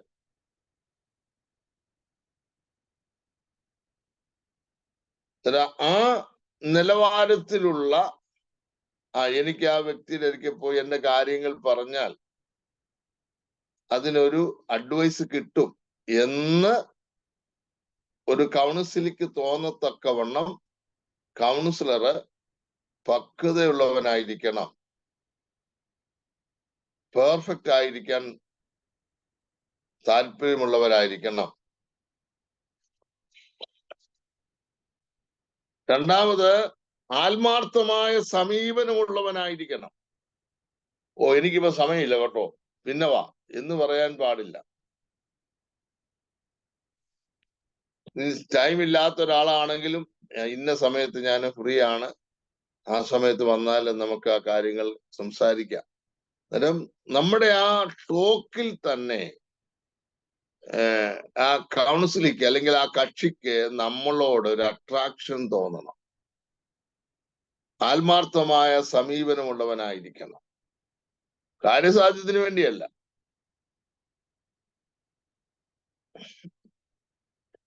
അന്നേരം ഒന്ന്, ഒരു കൗൺസിലർ വ്യക്തിത്വം കാത്തു സൂക്ഷിക്കുന്നവനായിരിക്കണം. മനസ്സിലായോ? ഡ്യുവൽ ഫേസ് അല്ല. ഏത് മണ്ഡലത്തിലും അവന്റെ വ്യക്തിത്വം തന്നെയാ. രണ്ട്, അവൻ ആത്മാർത്ഥമായ സമീപനം ഉള്ളവനായിരിക്കണം. മൂന്ന്, തന്നെ സമീപിക്കുന്നവരെ ബഹുമാനിക്കാനും സ്നേഹപൂർവം പെരുമാറാനും ഉള്ള കഴിവ് ഉണ്ടായിരിക്കണം. നമ്മുടെ അടുക്കൽ ഒരാൾ വന്നാൽ അവരെ റെസ്പെക്ട് ചെയ്യണം.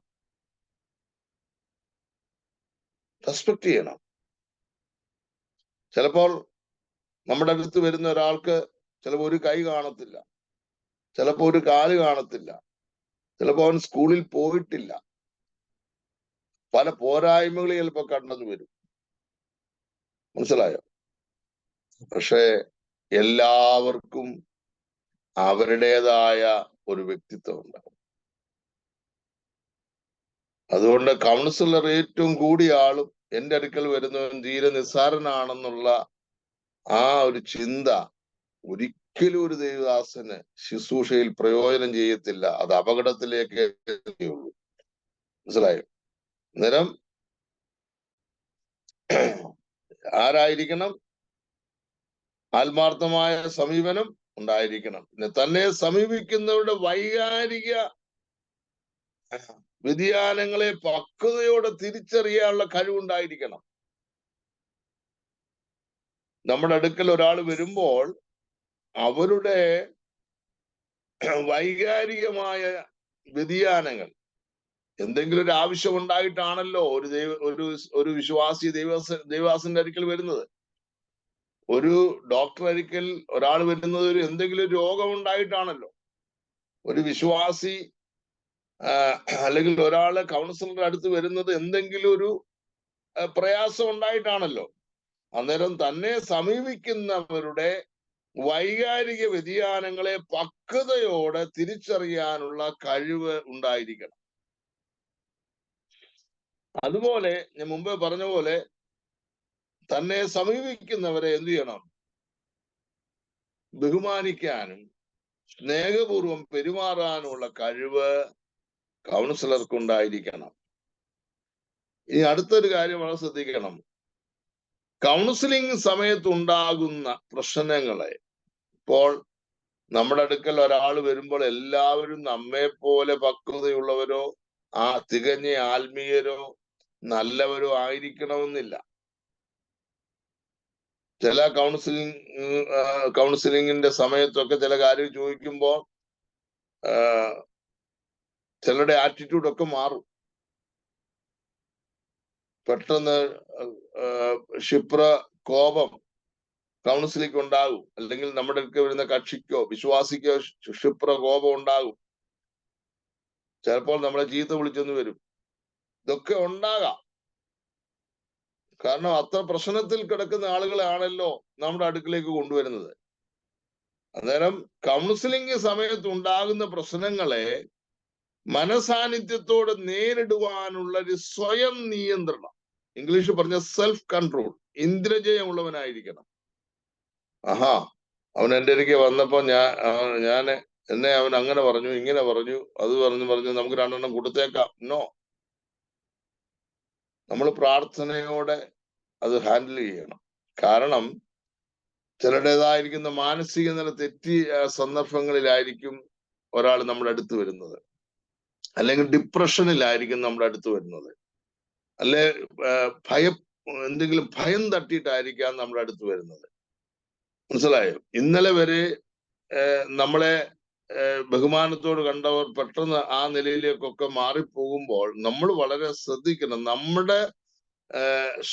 നമ്മുടെ മുമ്പിൽ നമ്മുടെ കർത്താവ് ഉണ്ടെന്ന് മനസ്സിലാക്കി വേണം നമ്മൾ അത് എന്ത് ചെയ്യാൻ, ഹാൻഡിൽ ചെയ്യാൻ.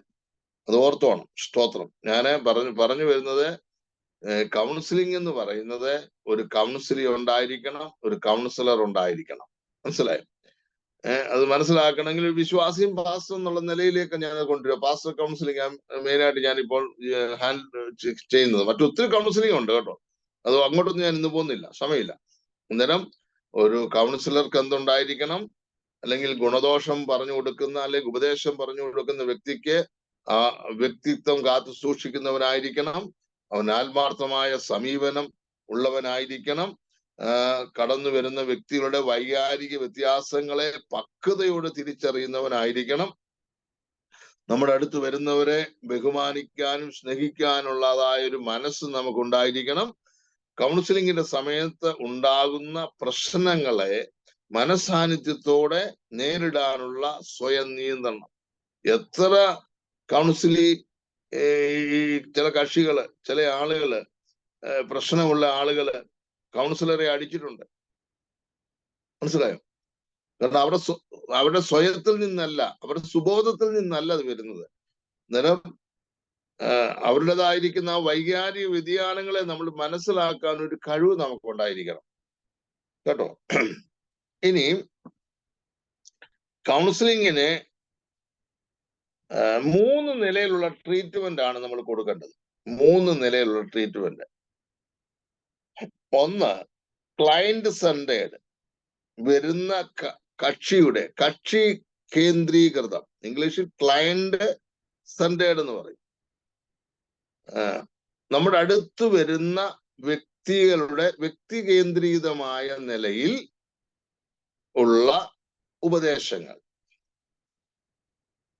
Focus on client, not on others. നമ്മുടെ അടുക്കെ വരുമ്പോൾ നമ്മുടെ അടുക്കെ വരുന്ന വ്യക്തിയെ മാത്രം ശ്രദ്ധിച്ച് ചില കാര്യങ്ങൾ ചെയ്യാൻ.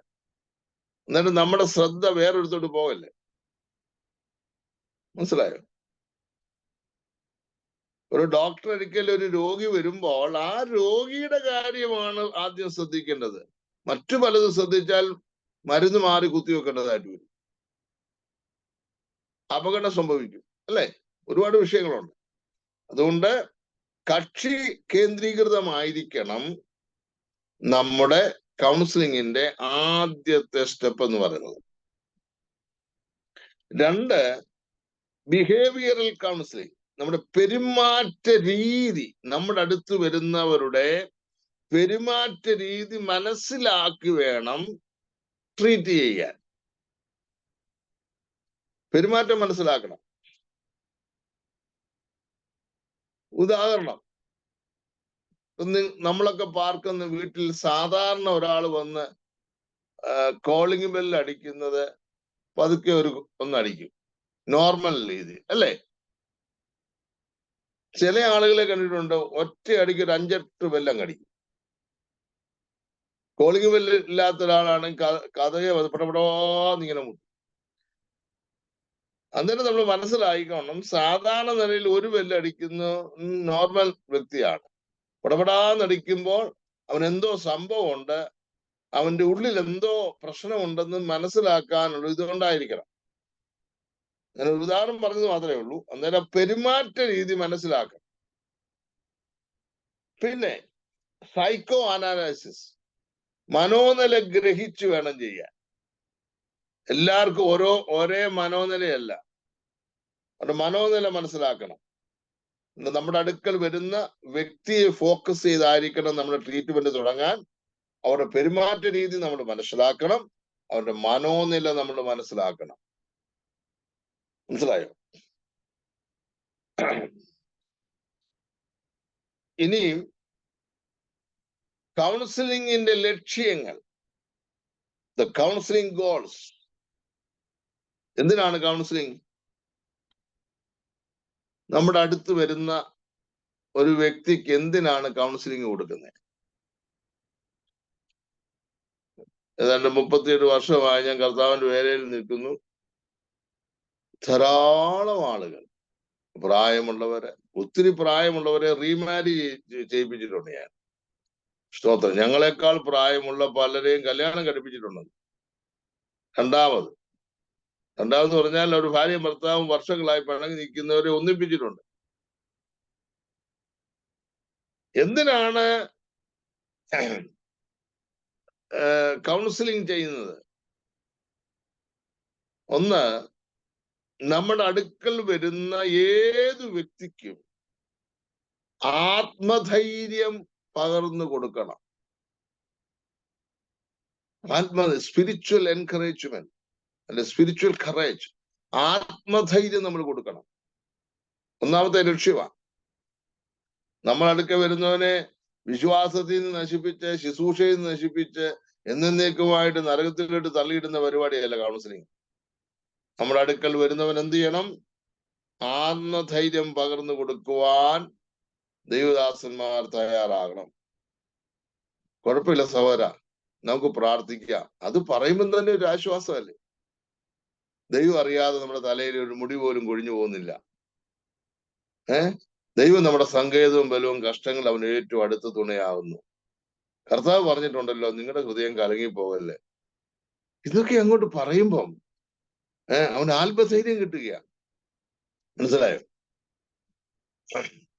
2, നമ്മുടെ അടുക്കൽ ഒരാൾ വന്നാൽ ആ വ്യക്തിയുടെ മനസ്സിന്റെ സംഘർഷത്തെ എന്ത് ചെയ്യണം? ലഘൂകരിക്കാൻ നമ്മൾ മാക്സിമം ശ്രമിക്കണം. അല്ലാതെ എരുതിയിൽ എണ്ണ കോരി ഒഴിക്കുക. ബ്രദറിന്റെ പ്രശ്നം തീരത്തില്ല കേട്ടോ. ബ്രദറിന്റെ പ്രശ്നം തീരാൻ സാധ്യതയില്ല. ഞാൻ പഠിച്ചിടത്തോളം പ്രശ്നം തീരത്തില്ല. അതിനിയും കൂടത്തേ ഉള്ളൂ. ഇത് പറയാനല്ല ഒരു കൗൺസിലർ ഇരിക്കേണ്ടത്, ഒരു പാസ്റ്റർ ഇതല്ല.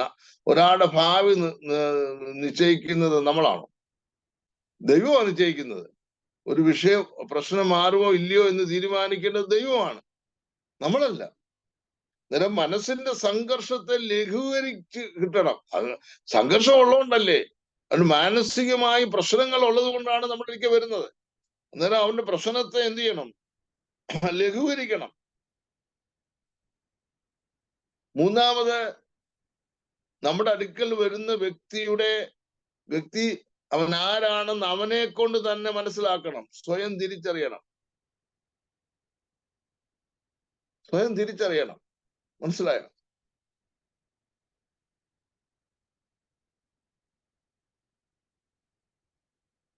ഒരു വിശ്വാസിക്ക് ഈ ലോകത്തിൽ കഷ്ടങ്ങൾ ഉണ്ടെങ്കിലും കഷ്ടതയില്ലാത്തൊരു രാജ്യമുണ്ടെന്നും ഒരു നിത്യസ്വർഗമുണ്ടെന്നും നാം ദൈവത്തോടുകൂടെ വസിക്കുമെന്നും ഇത്യാദി കാര്യങ്ങളൊക്കെ പറഞ്ഞ് ഒരു ആത്മീയൻ ആരാണെന്ന് അവനെ മനസ്സിലാക്കി കൊടുക്കണം. ഈ ലോകത്തിൽ വീടില്ലെങ്കിലും നമുക്ക് സ്വർഗത്തിൽ ഒരു വീടുണ്ടെന്നും, ഈ ലോകത്തിൽ അപ്പനും അമ്മയും ഇല്ലെങ്കിലും അപ്പനേക്കാൾ അമ്മയേക്കാൾ നമ്മെ സ്നേഹിക്കുന്ന പരിപാലിക്കുന്ന ഒരു ദൈവം ഉണ്ടെന്നും ഇതൊക്കെ പറഞ്ഞ് മനസ്സിലാക്കാൻ അവനെ സ്വയം മനസ്സിലാക്കണം, സ്വയം തിരിച്ചറിയണം. നാലാമത്, അലസത ഒഴിവാക്കണം. ചില ആളുകളെ സംബന്ധിച്ചോളം ഭയങ്കര ലേസി ആയിരിക്കും. കാരണം എന്താണെന്നറിയാമോ? മടിയനായി മാറിപ്പോകുന്നത്. അവന്റെ ചിന്ത, എന്നെ ഇനി ഒന്നിനും കൊള്ളത്തില്ല, ഞാൻ പഠിച്ചാൽ ജയിക്കുകയില്ല, എനിക്കിനിയും ശുശ്രൂഷ ചെയ്യാൻ പറ്റത്തില്ല, എന്നെ ഇനി ഒന്നിനും കൊള്ളുക. ഇങ്ങനൊരു ചിന്ത ആ വ്യക്തിയുടെ ജീവിതത്തിൽ വരുമ്പോൾ അവൻ സ്വയമേ അലസനായി പോകും. മനസ്സിലായോ? അങ്ങനെ അങ്ങ് ഐസൊലേറ്റഡ് ആയി പോകും. അത് മാറ്റിയെടുക്കുവാൻ ഒരു കൗൺസിലർക്ക് കഴിയും. മനസ്സിലായോ?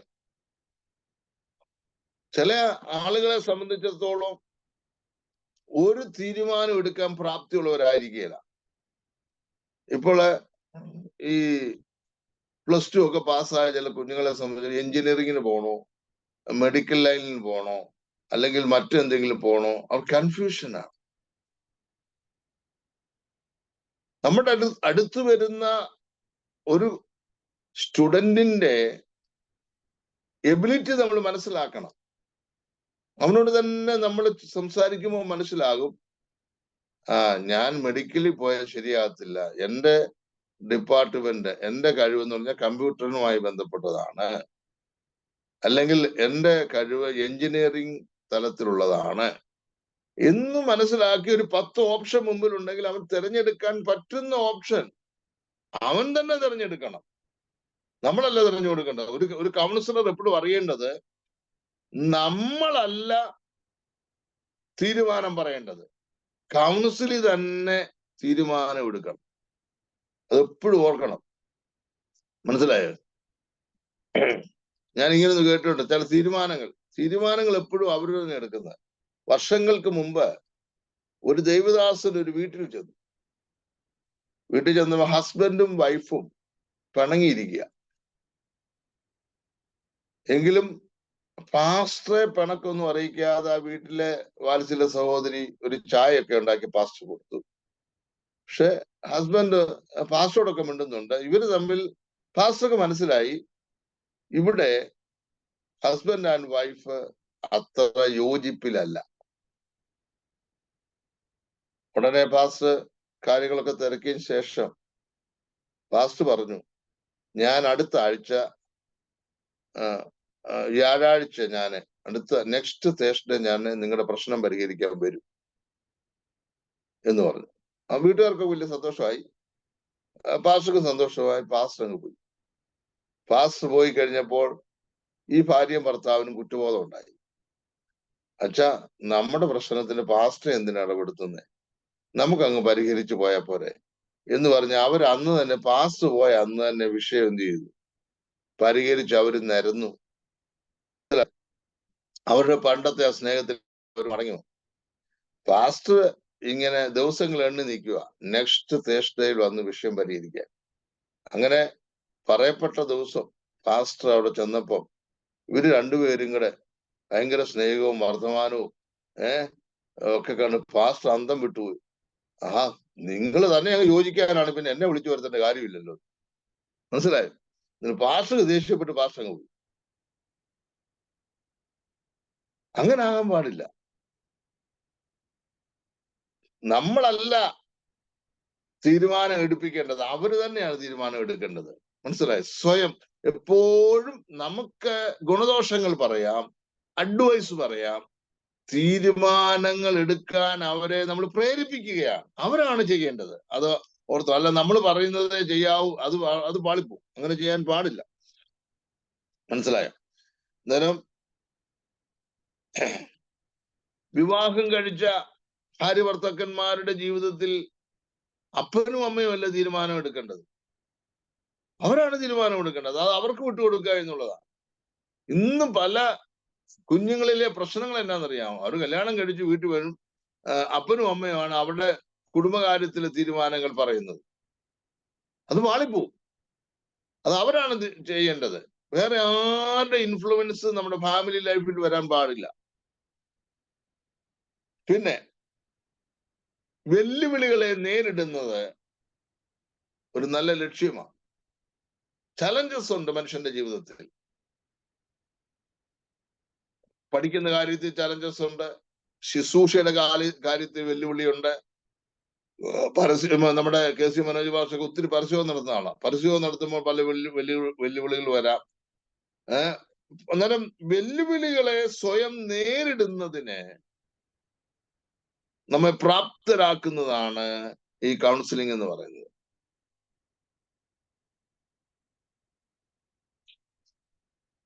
മാത്രമല്ല ചിലർക്കാണെങ്കിൽ ഭയങ്കര ക്ഷിപ്രകോപമായിരിക്കും. ചിലരാണെങ്കിൽ ആരോടൊന്നും മിണ്ടാത്ത വ്യക്തിയായിരിക്കും. ചിലരാണെങ്കിൽ തൊടുന്നതിനും പിടിക്കുന്നതിനെല്ലാം കരയുന്നവരായിരിക്കും. അങ്ങനെ പല കാറ്റഗറിപ്പെട്ടവരായിരിക്കും. അന്നേരം നമ്മുടെ വികാരങ്ങളെ നിയന്ത്രിച്ച് അടക്കി നിർത്തുന്നതിന് ഒരു കൗൺസിലിംഗ് ആവശ്യമാണ്. മനസ്സിലായോ? പിന്നെ ചിലർക്ക് ഭയങ്കര അപകർഷതാ ബോധമായിരിക്കും, ഇൻഫീരിയോറിറ്റി കോംപ്ലക്സ്. സ്തോത്രം. അപകർഷതാബോധം. ഞാന് അവനെ പോലല്ല, എനിക്ക് സ്റ്റേജിൽ നിന്ന് 2 വാക്ക് പറയാൻ പറ്റത്തില്ല, ഞാൻ പ്രാർത്ഥിച്ചാൽ തെറ്റിപ്പോവും, ഞാൻ വാക്യം വായിച്ചാല് അത് പെർഫെക്റ്റ് ആകത്തില്ല, എന്റെ പാട്ട് കൊള്ളത്തില്ല, എനിക്ക് മനുഷ്യനോട് സംസാരിക്കാൻ അറിയത്തില്ല. ഇങ്ങനെ അപകർഷതാബോധം ചിലർക്കുണ്ട്. അത് മാറ്റിയെടുക്കാൻ കൗൺസിലിംഗ് വളരെ പ്രയോജനം ചെയ്യും. മനസ്സിലായോ?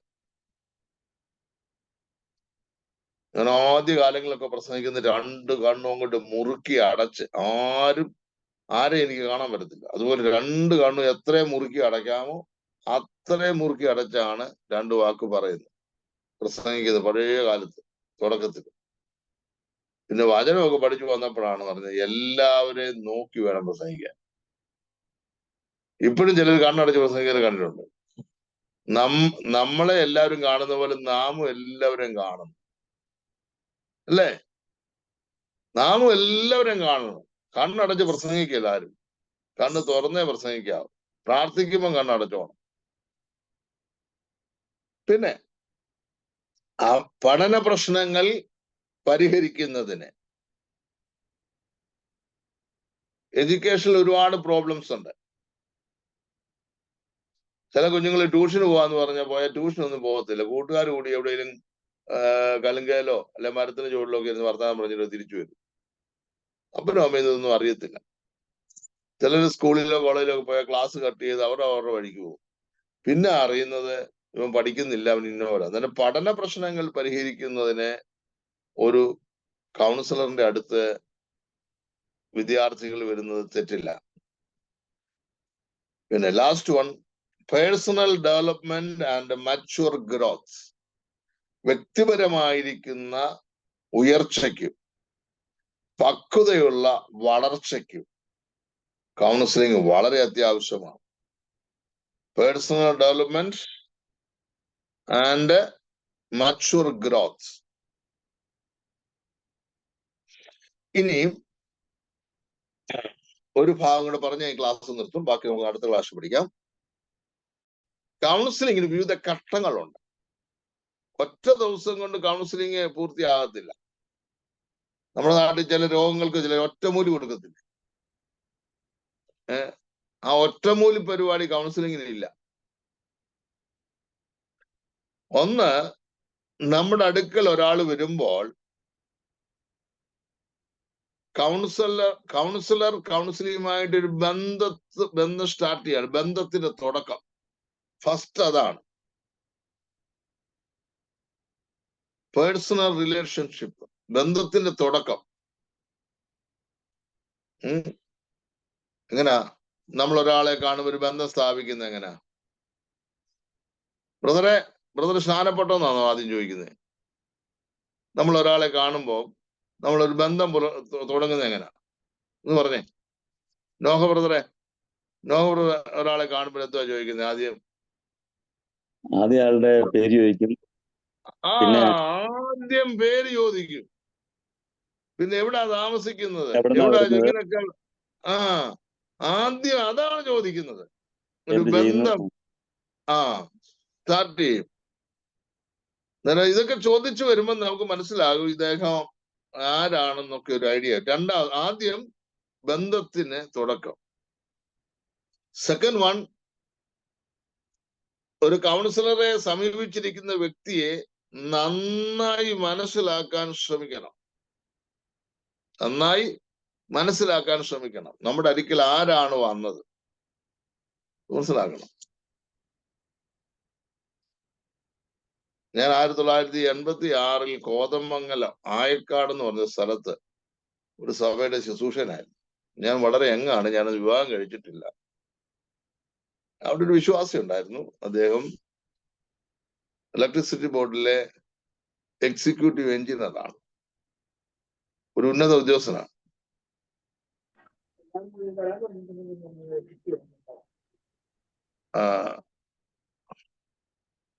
അന്നേരം ഞാൻ മനസ്സിലാക്കണം, ഞാൻ അദ്ദേഹത്തിന്റെ മകനാകാൻ പ്രായമുള്ളൂ എനിക്ക് തോന്നുന്നു. എങ്കിലും ഒരു പ്രാർത്ഥന പോലും അദ്ദേഹം മുടക്കാതെ വന്ന് നമ്മളിരിക്കുമ്പോൾ ദൈവസന്നിധി വന്ന് മുട്ടുകുത്തി പ്രാർത്ഥിക്കുകയും വചനം കേൾക്കുകയും ഒക്കെ ചെയ്യും. അന്നേരം ഞാൻ മനസ്സിലാക്കണം എന്റെ വിശ്വാസി ആരാണെന്ന്. മനസ്സിലായോ? ഒരു ദിവസം അദ്ദേഹത്തിന്റെ വീട്ടിൽ തന്നെ മിക്ക ദിവസവും കൊണ്ടു ഫുഡിന് ചെന്നപ്പോ അവിടുത്തെ ആന്റി അവിടെ ഇല്ലായിരുന്നു. എനിക്ക് അദ്ദേഹം ഭക്ഷണം എടുത്തു തന്നു. ഞാൻ പെട്ടെന്ന് ചിന്തിച്ചു, ഞാൻ ഒരു ശുശ്രൂഷൻ, ആ കാര്യമൊക്കെ ശരിയാണെങ്കിലും എൻ്റെ അപ്പനാകാൻ പ്രായമുണ്ട് ആ അച്ഛൻ, ആ സാറിന്. ഞാൻ ഭക്ഷണം ഞാൻ കഴിച്ച പാത്രം പുള്ളിയെ കൊണ്ട് കഴിയിക്കുന്നത് ശരിയല്ലെന്ന് എനിക്ക് തോന്നി. ഞാൻ ഭക്ഷണം കഴിച്ചിട്ട് ഞാൻ തന്നെ എൻ്റെ പ്ലേറ്റ് കഴിയും. മനസ്സിലായോ? ഞാൻ പാസ്റ്റർ വേളയിൽ അങ്ങനെ കൊണ്ട് കഴുകട്ടെ. നോ, നമ്മൾ അങ്ങനെ മനസ്സിലാക്കണം. നമ്മുടെ അടുത്ത് വരുന്നവർ ആരാണ് എന്നുള്ള ഒരു തിരിച്ചറിവ് നമ്മുടെ ജീവിതത്തിൽ ഉണ്ടായിരിക്കണം. മനസ്സിലായോ? അന്നേരം അദ്ദേഹത്തെ മനസ്സിലായി, അദ്ദേഹത്തെ ഞാൻ കൺസിഡർ ചെയ്യുന്നുണ്ട്. അത് അവിടുത്തെ ആന്റി അവിടെ ഉണ്ടെങ്കിൽ അത് നമുക്ക് ചെയ്യേണ്ട കാര്യമില്ല. മനസ്സിലായോ? ഞാൻ പറയുന്ന കാര്യം മനസ്സിലായോ? സ്തോത്രം. അന്നേരം നമ്മെ സമീപിച്ചിരിക്കുന്ന വ്യക്തിയെ നന്നായി മനസ്സിലാക്കാൻ ശ്രമിക്കണം. മൂന്നാമത്, പ്രശ്ന നിർണയം. നമ്മുടെ അടുക്കൽ വരുന്ന ഒരാളെ വെറുതെ വരത്തില്ല, എന്തെങ്കിലും പ്രശ്നം ഉണ്ടായിട്ടാണല്ലോ വരുന്നത്. നമുക്കറിയാം, ശൂന്യങ്കാരത്തി ഏലീശയുടെ അടുക്കൽ ഓടി വരികയാണ്. 2 രാജാക്കന്മാരുടെ പുസ്തകം 4-ാം അധ്യായം 27-ാമത്തെ വാക്യം ഒന്ന് വായിച്ചേ. 2 രാജാക്കന്മാരുടെ പുസ്തകം 4:27. അവൾ പർവ്വതത്തിൽ ദേവപുരുഷന്റെ അടുക്കൽ എത്തിയപ്പോൾ അവന്റെ കാൽ പിടിച്ചു. ഗേഹസി അവളെ മാറ്റുവാൻ അടുത്തു ചെന്നപ്പോൾ ദേവപുരുഷൻ, അവളെ വിടുക, അവൾക്ക് വലിയ മനോവ്യസനമുണ്ട്, യഹോവ അത് എന്നെ അറിയിക്കാതെ മറച്ചിരിക്കുന്നു എന്ന് പറഞ്ഞു. നോക്കണേ, ശൂന്യങ്കാരത്തി ഏലീശയുടെ അടുക്കൽ ചെന്നപ്പോ ഗേഹസി അവളെ തടയാൻ ശ്രമിക്കുക, ഒഴിവാക്കാൻ ശ്രമിക്കുക. ഉടനെ ഇദ്ദേഹം പറയുകയാണ്, എലീശ പ്രവാചകൻ പറയുകയാണ്, ഗേഹസി നീ അവളെ തടയല്ലേ, അവൾക്ക് മനോവിഷമമുണ്ട്. Her soul is vexed within her. മനോവ്യസനമുണ്ട്. അത് അവളുടെ പ്രശ്നം പ്രവാചകൻ മനസ്സിലാക്കുകയാണ്. അതുപോലെ തന്നെയല്ലേ നെഹമ്യാവിന്റെ പുസ്തകം 2:2. രാജാവ് എന്നോട് നിന്റെ മുഖം വാടിയിരിക്കുന്ന നിനക്ക് ദീനമൊന്നുമില്ലല്ലോ, ഇത് മനോദുഃഖമല്ലാതെ മറ്റൊന്നുമല്ല എന്ന് പറഞ്ഞു. നിന്റെ അർത്ഥശ്രേഷ്ഠ മഹാരാജാവ് നെഹമ്യാവിനോട് പറയുകയാണ്, നിന്റെ മുഖം വാടിയിരിക്കുന്ന എന്ത്? നിനക്ക് മനോദുഃഖമല്ലാതെ നിനക്ക് ദീനമൊന്നുമില്ല. മനോദുഃഖം, ഇത് മനോദുഃഖമാണ്. മനസ്സിലായോ? അന്നേരം ഒരു പ്രവാചകൻ കൗൺസിലർ ആയിരിക്കണം, ഒരു രാജ്യത്തെ ഭരിക്കുന്നവൻ കൗൺസിലർ ആയിരിക്കണം, ഒരു സഭ നടത്തുന്നവൻ കൗൺസിലർ ആയിരിക്കണം. മനസ്സിലായോ? എന്ന് പറഞ്ഞാൽ പ്രശ്നങ്ങൾ മനസ്സിലാക്കണം. ഒരു പ്രവാചകന് അല്ലെങ്കിൽ ഒരു ദൈവദാസന് തന്റെ അടുക്കൽ വരുന്ന ഒരു വ്യക്തിയുടെ പ്രശ്നങ്ങളെ കുറിച്ച് അറിയാൻ മനസ്സുള്ളവനായിരിക്കണം. ഒരു രാജ്യത്തെ ഭരിക്കുന്ന ഭരണകർത്താക്കൾ അവരുടെ രാജ്യത്തിലെ പ്രജകളെ കുറിച്ച് അറിയുവാൻ മനസ്സുള്ളവനായിരിക്കണം. മനസ്സിലായോ? അന്നേരം കൗൺസിലിങ് അടുത്തത് ഉൾക്കാഴ്ച നൽകുക, ഇൻസൈറ്റ്. അന്നേരം കൗൺസിലിങ്ങിന് വേണ്ടി ഒരാളെ കൗൺസിലറുടെ അടുത്ത് വരുമ്പോൾ അവന് ഒരു ഇൻസൈറ്റ് ഉണ്ടാകണം, ഒരു ഉൾക്കാഴ്ച ലഭിക്കും. മനസ്സിലായോ? അത് 4ാമത്തെ സ്റ്റേജാണ്. എന്നിട്ട് ലാസ്റ്റ് വണ്ണാണ് വളർച്ചയിലേക്ക് നയിക്കുക. കൗൺസിലിങ്ങിന്റെ വിവിധ ഘട്ടങ്ങളാണ് ഞാൻ പറഞ്ഞത്. 1, ബന്ധത്തിന്റെ തുടക്കം. 2, നമ്മുടെ അടുത്ത് വരുന്ന ആളെ നന്നായി മനസ്സിലാക്കണം. 3, ആ വ്യക്തിയുടെ പ്രശ്നങ്ങൾ ഗ്രഹിക്കണം. 4, അവന് ഉൾക്കാഴ്ച ഉണ്ടാകണം. 5, അവനെ വളർച്ചയിലേക്ക് നയിക്കണം. എഫെസ്യ ലേഖനം 4:15 വായിക്കുമ്പോൾ grow up into the head of Christ, ക്രിസ്തുവിന്റെ തലയോളം വളരണം. നമ്മുടെ അടുത്ത് വരുന്ന ഒരു ദൈവ പൈതലിനെ അല്ലെ ഒരു ക്ലയന്റിനെ, ഒരു കൗൺസിലിയെ എന്ത് ചെയ്യണം? ക്രിസ്തുവിന്റെ തലയോളം വളർത്താനാണ് നമ്മൾ പരിശ്രമിക്കേണ്ടത്. തലയിൽ നിന്ന് ശരീരം ഒരിക്കലും വേർപെടരുത്. നമ്മുടെ അടുക്കൽ വരുന്ന ഒരാളെ ഒരിക്കലും അവൻ അനാത്മികനായി പോകല്ലേ, പിന്മാറ്റക്കാരനായി പോകല്ലേ. നമുക്കറിയാമല്ലോ, തലയിൽ നിന്ന് ശരീരം വേർപെട്ടാൽ എന്നാ സംഭവിക്കുന്നേ? തലയിൽ നിന്ന് ശരീരം വേർപെട്ടാൽ വേഗം പറഞ്ഞു, മരണം സംഭവിക്കും അല്ലേ? മരണം സംഭവിക്കും. അതുപോലെ ക്രിസ്തുവിൽ നിന്ന് ഒരാൾ അന്യപ്പെട്ടു പോയാൽ അവൻ നിത്യ നരകത്തിന്, നിത്യ മരണത്തിന് ഹേതുവായി മാറുവാനിടയായിത്തീരും. മനസ്സിലായോ? കൊലോസ്യ ലേഖനം 2:19 വായിക്കുമ്പോൾ അവിടെ ഒരു ദൈവീയ വളർച്ചയെ കുറിച്ച് കാണാൻ കഴിയും. തലയായവന് നല്ലോ ശരീരം മുഴുവൻ ഞരമ്പുകളാലും മജ്ജകളാലും ഏകീഭവിച്ച് ദൈവീക വളർച്ച പ്രാപിച്ചിരിക്കുന്നത്. മനസ്സിലായോ? നമുക്കറിയാം, ശാരീരിക വളർച്ച വളരെ നല്ലതാണ്, സാമ്പത്തിക വളർച്ച നല്ലതാണ്. എന്നാൽ divine growth is far better than other things. ദൈവീക വളർച്ചയാണ് ഇതിനേക്കാൾ ഏറ്റവും ശ്രേഷ്ഠമായിരിക്കുന്നത്. നമ്മൾ പലപ്പോഴും പറയാം, ദൈവം അവനെ അനുഗ്രഹിച്ചു, അവന് 2 ഏക്കർ സ്ഥലം കിട്ടി, ദൈവം അവനെ അനുഗ്രഹിച്ചു, അവൻ അമേരിക്കയിലാണ്, ദൈവം കുഞ്ഞുങ്ങളെ അനുഗ്രഹിച്ചു, ഇതൊക്കെ പറയും. അതൊക്കെ അനുഗ്രഹമൊന്നും അല്ലെന്ന് ഞാൻ പറയുന്നത്, അതൊക്കെ ഫിസിക്കൽ ബ്ലെസ്സിങ്സ് ആണ്. പക്ഷെ ഞാൻ പറയട്ടെ, സ്തോത്രം, എത്ര പേര് ആത്മീയ അനുഗ്രഹങ്ങളിൽ പ്രശംസിക്കുന്നുണ്ട്. എന്റെ കുഞ്ഞിപ്പോ ദൈവസേന പ്രാർത്ഥിച്ചുകൊണ്ടിരുന്നപ്പോൾ അന്യഭാഷയിൽ ദൈവത്തെ സ്തുതിപ്പാനുള്ള കൃപ കിട്ടി. 10 പേരോട് ആലോചന പറയാൻ പ്രവചനത്താൽ അഭിഷേകം ചെയ്തു. ആത്മീയമായിട്ട് ഒത്തിരി ആത്മീയ അനുഗ്രഹങ്ങൾ ഇന്ന് മനുഷ്യൻ പറയുന്നില്ല, അതിനെക്കുറിച്ച് ചിന്തിക്കുന്നതേ ഇല്ല. ഒരു കാര്യം മനസ്സിലാക്കണം, തലയായ ക്രിസ്തുവിനെ മാറ്റി നിർത്തിയിട്ട് നമുക്കൊരു വളർച്ചയില്ല എന്നുള്ള കാര്യം ഓർക്കണം. ദൈവത്തിന് സ്തോത്രം. ഇനി കർത്താവ് അനുവദിച്ചാൽ ബാക്കി ഭാഗം നമുക്ക് അടുത്ത ക്ലാസ്സിൽ ചിന്തിക്കാം. ദൈവം നമ്മെ എല്ലാവരെയും അനുഗ്രഹിക്കുമാറാകട്ടെ. സ്തോത്രം. ജോസഫ് പാസ്റ്റർ അവൈലബിൾ ആണോ? യെസ്. എന്നാ പാസ്റ്റർ പ്രാർത്ഥിച്ച് ആശ്വാസം പറയാം. കർത്താവെ, സ്തോത്രം ചെയ്യുന്ന കർത്താവെ, പരിശുദ്ധ ദൈവമേ, ഞങ്ങളുടെ പ്രിയ പിതാവെ, ഞങ്ങൾ അങ്ങയെ സ്തുതിക്കുകയാണ്, അങ്ങയുടെ നാമത്തിന് സ്തോത്രം ചെയ്യുകയാണ്. കർത്താവെ, ഇന്ന് രാവിലെ കർത്താവെ ഞങ്ങളോട് പറഞ്ഞു തന്ന എല്ലാവിധമായ ദൈവിക നിയോഗങ്ങൾക്കും ആലോചനകൾക്കും ഒരു ശുശ്രൂഷകൻ എങ്ങനെ ആയിരിക്കണമെന്നും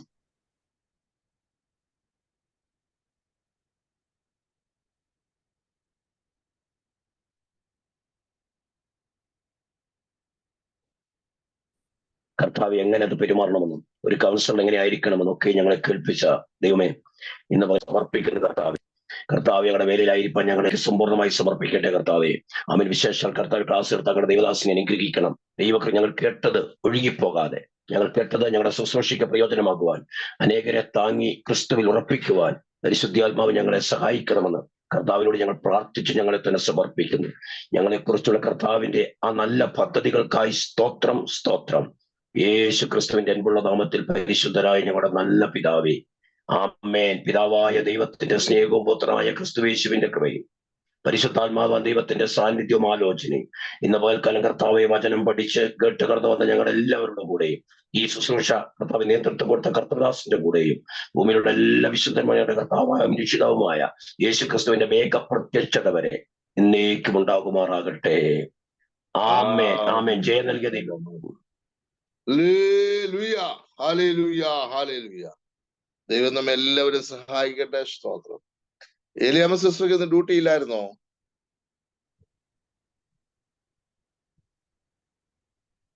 ഏലിയാമ്മ സിസ്റ്റർ?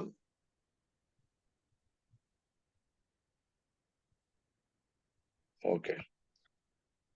ആട്ടെ, എല്ലാവരും ദൈവം അനുഗ്രഹിക്കട്ടെ. Will see next time.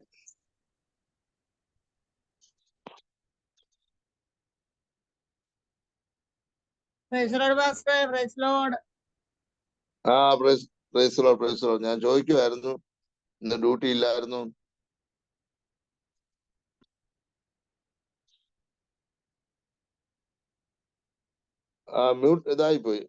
Mute ആയിപ്പോയി എല്ലാം സിസ്റ്റർ.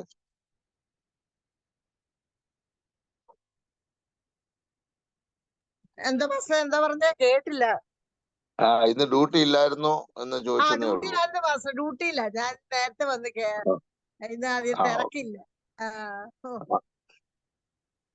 ഓക്കെ, ദൈവം അനുഗ്രഹിക്കട്ടെ. Thank you. പ്രാർത്ഥിക്കണേ വാസേ ഞങ്ങൾക്ക് വേണ്ടി. നിശ്ചയമായിട്ടും. നാട്ടിലെവിടാ വീട്? നാട്ടില് വാസ തിരുവല്ല പെരിങ്ങര. പെരിങ്ങരയാണോ? പെരിങ്ങര IPCയിലൊക്കെ നമ്മൾ ശുശ്രൂഷിച്ചിട്ടുണ്ട്. പെരിങ്ങര ചാക്കോച്ചാനൊക്കെ, പെരിങ്ങരയൊക്കെ വന്നിട്ടുണ്ട്. പെരിങ്ങര ചാക്കോച്ചാനൊക്കെ അറിയാവോ? പെരിങ്ങര ഒരു പാസ്റ്ററുണ്ട്, ഒരു പ്രവാചകനല്ലേ? അത് തന്നെ. ഞാൻ ആ സഭ വന്നിട്ടുണ്ട്. ഞങ്ങളുടെ വീട്ടിന് തൊട്ടടുത്താ പാസ്റ്ററെ. ആണോ? ആ പാസ്റ്റർ വീട്ടിൽ ഞാൻ ഫുഡ് കഴിക്കാനൊക്കെ വന്നിട്ടുണ്ട് പണ്ട്, അവിടെ ഒത്തിരി നാൾക്ക് മുമ്പ്. തൊട്ടടുത്ത് എന്റെ നാത്തൂന്റെ വീട് അവിടെ. എന്റെ നാത്തൂനായിട്ടൊക്കെ ഒത്തിരി ക്ലോസാ. ഓക്കെ. എലിയം സിസ്റ്റർ നാട് എവിടെ ഇപ്പം? ഇന്ത്യയിലാണോ? കാൺപൂർ. കാൺപൂർ. ഓക്കെ. സ്തോത്രം. ആട്ടെ, നോഹ ബ്രദറെ ക്ഷേമമായിട്ടിരിക്കുന്നല്ലോ? സുഖമായിരിക്കുന്നു. ഇങ്ങോട്ട് ഗുജറാക്കൊന്നും വരുന്നില്ലയോ? എന്തോ ഗുജറാക്കൊന്നും വരുന്നില്ലേ? ഗുജറൊക്കെ വന്നെന്നൊക്കെ ഉണ്ട്. നോക്കട്ടെ. എനിക്ക് മറ്റേ സാറ്റർഡേ തന്നെ ചെറിയ അവിടെ ഈ വർക്ക് നടക്കണ ഇടയ്ക്ക് അവന്മാരിങ്ങനെ ലിസ്റ്റ് ചെയ്തോണ്ടിരിക്കും. കാലത്ത് തന്നെയല്ലേ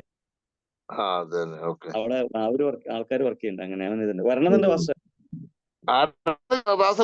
പോന്നേ റസേമൻ തന്നെ. അങ്ങനെ ഓക്കെ. ആയിക്കോട്ടെ, ഞാൻ ക്ലോസ് ചെയ്യുവാണേ. ഓക്കെ.